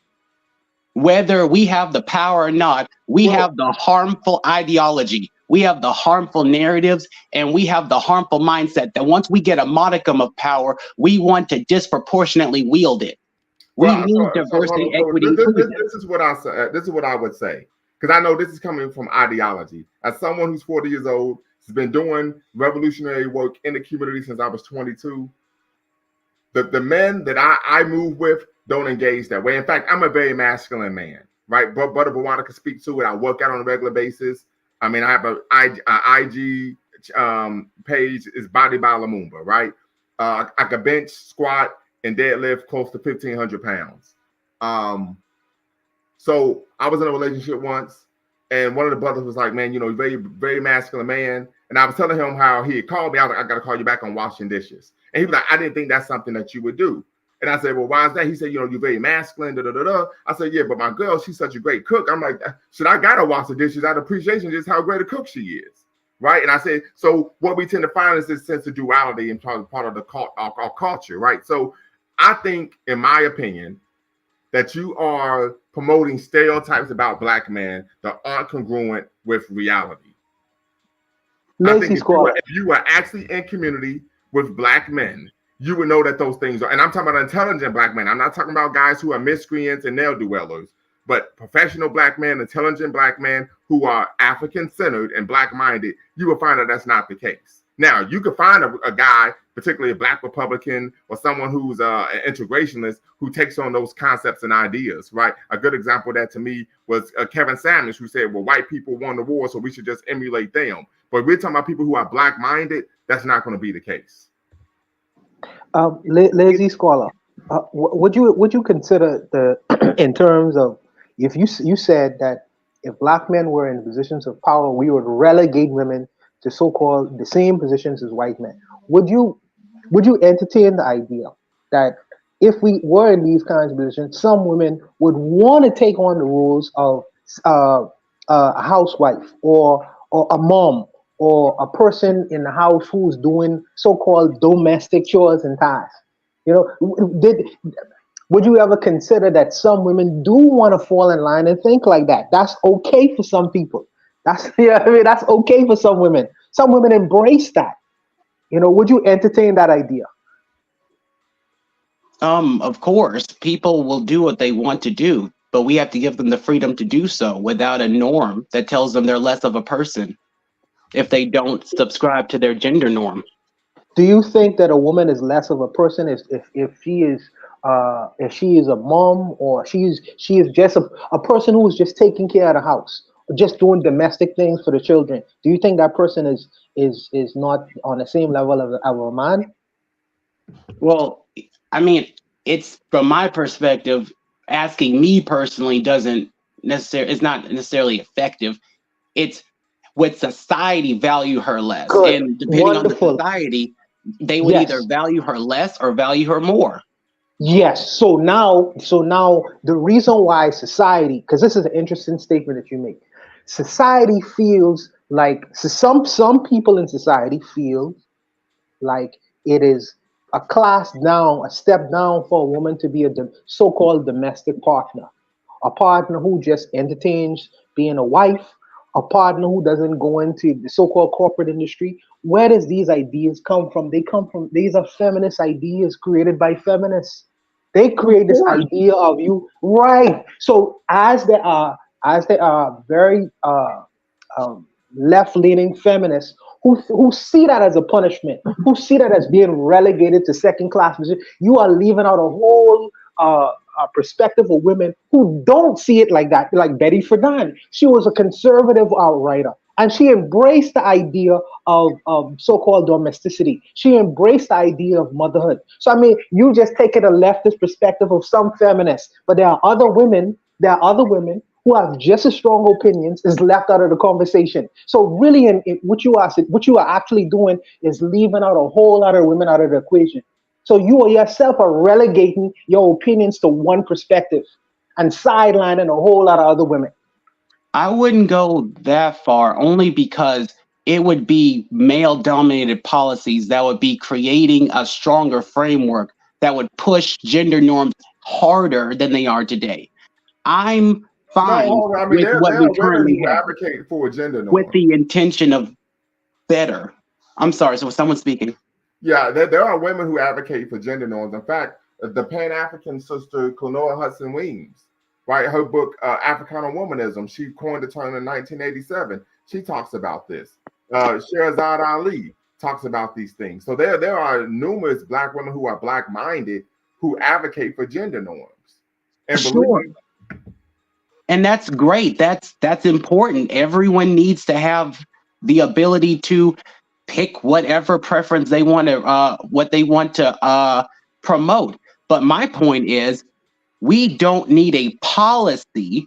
We don't need policies or political platforms designated to maintain a status quo related to gender norms. Gender norms should evolve with the current problems and the current solutions of that society.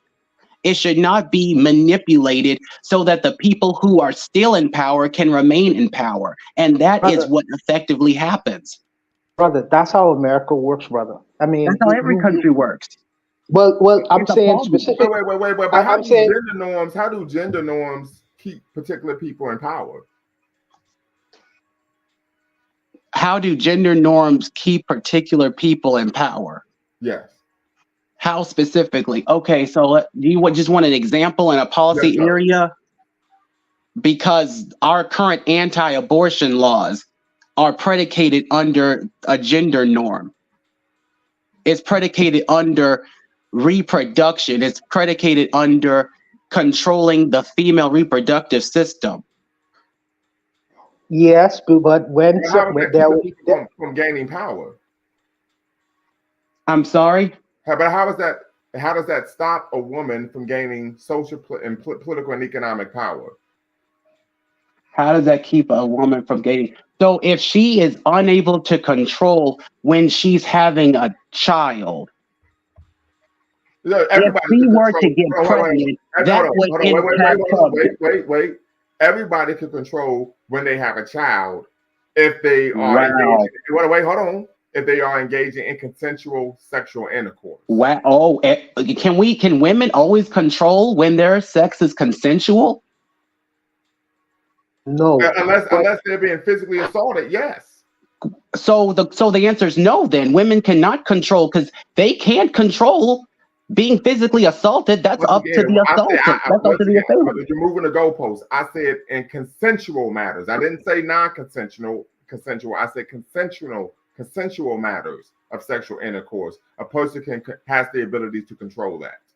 But you don't create policies around the norm that we're going to just hope and assume all sex is going to be consensual. What you do is you create a policy that controls for negative externalities. That's the issue you need to take up with the state, not with black men. We didn't create those policies. So why you beefing with us? Because black men have to create a coalition that creates a coherent list of policies so that black voters can control better how Democrats respond to black issues as opposed to just I'm not a Democrat. I'm glad you brought that up. The Democratic Party is a white supremacist organization, just like the Republican Party. Both organizations are funded by the same special interest groups. This is a reality. Both organizations have a history of anti-black policies, not only domestically, but also abroad. Yes. This is a reality. So if you're seeking liberation and salvation or empowerment from either political party, I would argue, and we said this on my last show, you might be cuckoo for Cocoa Puffs. What we don't have is a coherent coalition that represents our group interests any longer. We do not have a coherent message along our entire community here in the U.S. to what we want to vote for or what's going to matter for us. And in order for us to have that, we would have to develop a better political acumen. We have to actually have these conversations in a way that's inclusive. The assumption is that if black men were to get together. Hold on, Buwana. I don't mean to cut you off, but you didn't answer my question about how does that prevent a person from gaining social, political, and economic power. Well, you interrupted me when I was explaining how women can't control their reproduction with our back and forth about consent and whatnot. But it was back with that answer. I said no, because I provided a caveat. I said a woman can control reproduction in consensual encounters. And that's what we're speaking to. Consensual. If we are living in a world where states are banning contraceptive pills, we are living in a world where states are banning reproductive control options for women based from implants to abortion. Women don't have the ability to control. Yes, you do. It's called a condom. Women can't use a diaphragm. That's the one that goes in the woman. Hold up. States aren't banning condoms. He left.